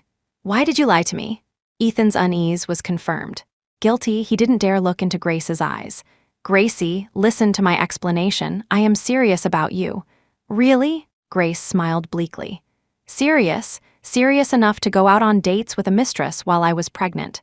Serious enough to remain indifferent when she killed my child. Serious enough that I must tolerate your illegitimate child. Serious enough that you almost killed me. By the end of Grace's speech, her eyes were filled with bloodshot veins, looking very terrifying. You recovered your memory? Ethan had long prepared for this day. Since he decided to be with Grace forever, he wouldn't evade. Gracie, actually Sharon and I were just acting. I did it all to anger you and that. Shut up, Grace covered her ears, screaming out loud. Get out, I never want to see you again. Gracie, sorry, I really didn't expect. Grace pushed Ethan hard. Caught off guard, Ethan took 2 steps back. Grace seized the opportunity to run out. Gracie, Ethan tried to grab Grace, but only caught a piece of her clothing. Miss Green, a servant's exclamation suddenly came from downstairs. Ethan rushed out the door. Grace had fallen at the top of the stairs. What happened? Ethan went downstairs quickly, picked Grace up, and looked back, glaring at the servant. The servant waved her hands in fear, repeatedly saying, It's none of my business. None of my business. Miss Green fainted halfway walking and fell down. Ethan gave the servant a fierce look, said no more, and carried Grace directly to the hospital. The doctor said Grace fainted suddenly due to anemia. She probably hadn't eaten anything today. Ethan guarded by Grace's side every step, asking people to investigate what exactly happened to Grace today. Afraid the phone sound would disturb Grace, he made calls in the corridor. Learning it was the young son of the Johnson family, Ethan almost smashed the phone. Notify old Master Johnson, tell him I want one of Jard Johnson's legs. Ethan hung up the phone. When he returned to the ward, Grace was gone. Ethan turned the whole hospital upside down. Grace seemed to have vanished into thin air. When Grace woke up, she was in a dark room. A young man sat in the shadows. You're awake? It was Jard. He walked from the shadow to the light, revealing that evil face. I sent a gift to Ethan. I think he will like it. Jard tied Grace to a bed. Grace didn't know what he had forced her to drink. She was weak all over, soft like a puddle of water. Although Grace was naive, no matter how stupid she was, she knew what this meant. Let go of me, Grace struggled, the chains clattering. Jard took off his clothes and turned on the camera on the side. Wait a while, and you won't say that. Jard grinned savagely, walked to the bed, and pinched Grace's waist. Get away from me, Grace said with a hard voice. However, no matter how fierce she was, right now she was just meat on the chopping block. Grace looked despairingly at the camera on the side. If this was sent to Ethan, would he still want her? Actually, Grace hadn't recovered all her memories, only remembering a little. Only now did she realize she was used by Jard, listening completely to his one-sided story without listening to Ethan's explanation. I beg you don't, Grace cried and begged bitterly. Jard became even more excited. Ethan really found a stunner. Jard's eyes turned red, reaching out to tear Grace's clothes. Bang! Gracie, the door was kicked open by someone. Ethan rushed in seeing this scene, instantly burning with anger. He kicked Jard directly to the ground, then stomped on him fiercely twice. Then he helped put pants on Grace, wrapped her tightly in the bed sheet, and then said, Come in. The people coming in were Ethan's men, old Master Johnson, and several police officers. Old Master Johnson almost had a heart attack seeing Jard's naked appearance. He went up and slapped him. You dare to touch Mr. Blackwood's person? Then he quickly came to apologize to Ethan, hoping Ethan could forgive his unfilial son. Ethan sneered, kicked the video camera placed at the head of the bed, recording onto the floor. Open your eyes and look yourself doing this kind of thing. Even if it were the King of Heaven, Ethan Blackwood, will make him unable to seek life nor death. Ethan finished speaking, raised his foot, crack, and stomped that camera to pieces. Take him away. This was said to Ethan's own men. And the police were just here to act as witnesses. Grace lay softly in Ethan's arms, her face burning hot. Ethan killed Jard 1,800 times in his heart, not enough to relieve his hatred. Sorry. Ethan kissed Grace's forehead, saying softly, Gracie, Sharon's child isn't mine. Sharon and I didn't have anything happen, really just to make you angry. I thought grandfather's death was related to you. Ethan paused. Sorry, I really was too nasty, sorry. Grace was completely muddled. Unknown if she heard Ethan's words, she just pulled Ethan's collar, then kissed him deeply. Early the next morning, Ethan felt to the side and didn't touch Grace. He woke up with a start. Grace was squatting by the bed looking at Ethan. "You, what's wrong?" Grace's eyes stared at Ethan like a cat, scaring Ethan into a cold shiver for no reason. "Since what Jard said is true, then forgiving you like this, isn't it a loss for me?" Grace tilted her head. "And I was sad for you so many times. Forgiving you easily like this, you definitely won't learn a lesson." Yes, yes, yes, wifey is right. Ethan listened to the teaching humbly, nodding repeatedly. "You know SHT, Grace raised her hand and hit Ethan. "Starting now, you have to earn my forgiveness. Otherwise, I'll go back to find Brother Xander." "Hey, don't. Ethan hurriedly grabbed Grace, who pretended to leave. You say it. "As long as wifey says it, I will do everything." The first thing Grace asked Ethan to do was recall every bit of when they were in love. Ethan hugged Grace and talked all night. The two seemed to return to the way they were before, sticking together like glue. The second thing was to talk about exactly how Ethan treated her after marriage. No lying, every point must be explained clearly. Grace held a coat hanger, tapping Ethan, who was squatting on the ground. "Don't think of lying to me, I still have some memory." Ethan looked up carefully at Grace, stammering out those things. Grace sometimes lamented that she used to be a doctor, sometimes was angry that Sharon was too shameless. Ethan echoed Grace's words, daring not defy a bit. When talking about infuriating things, Grace would hit Ethan fiercely with the coat hanger in her hand. Hearing at the end about her miscarriage, she was so angry she walked around the room but didn't hit Ethan. "Ethan Blackwood, you are too excessive. Did I provoke you or mess with you? It's enough you condone the mistress bullying the legal wife. But you even blatantly let her come to give the legal wife an abortion. Are you human?" Ethan stood up and hugged the fuming Grace, walking back and forth. This matter was also a hurdle in his heart, never able to pass. "Sorry, I really didn't expect her to be so vicious." "Who let you get up?" Grace glared at him. "Continue squatting for me." Ethan smiled bitterly and obediently squatted back to the original place. "You just squat here for me today. Squat all night, forget it." Grace finished speaking, threw the coat hanger, covered herself with the quilt, and went to sleep. Ethan squatted for a while, and Grace on the bed said mufflingly, "The bed is too cold, come over." Ethan was overjoyed. "Aye, coming wifey."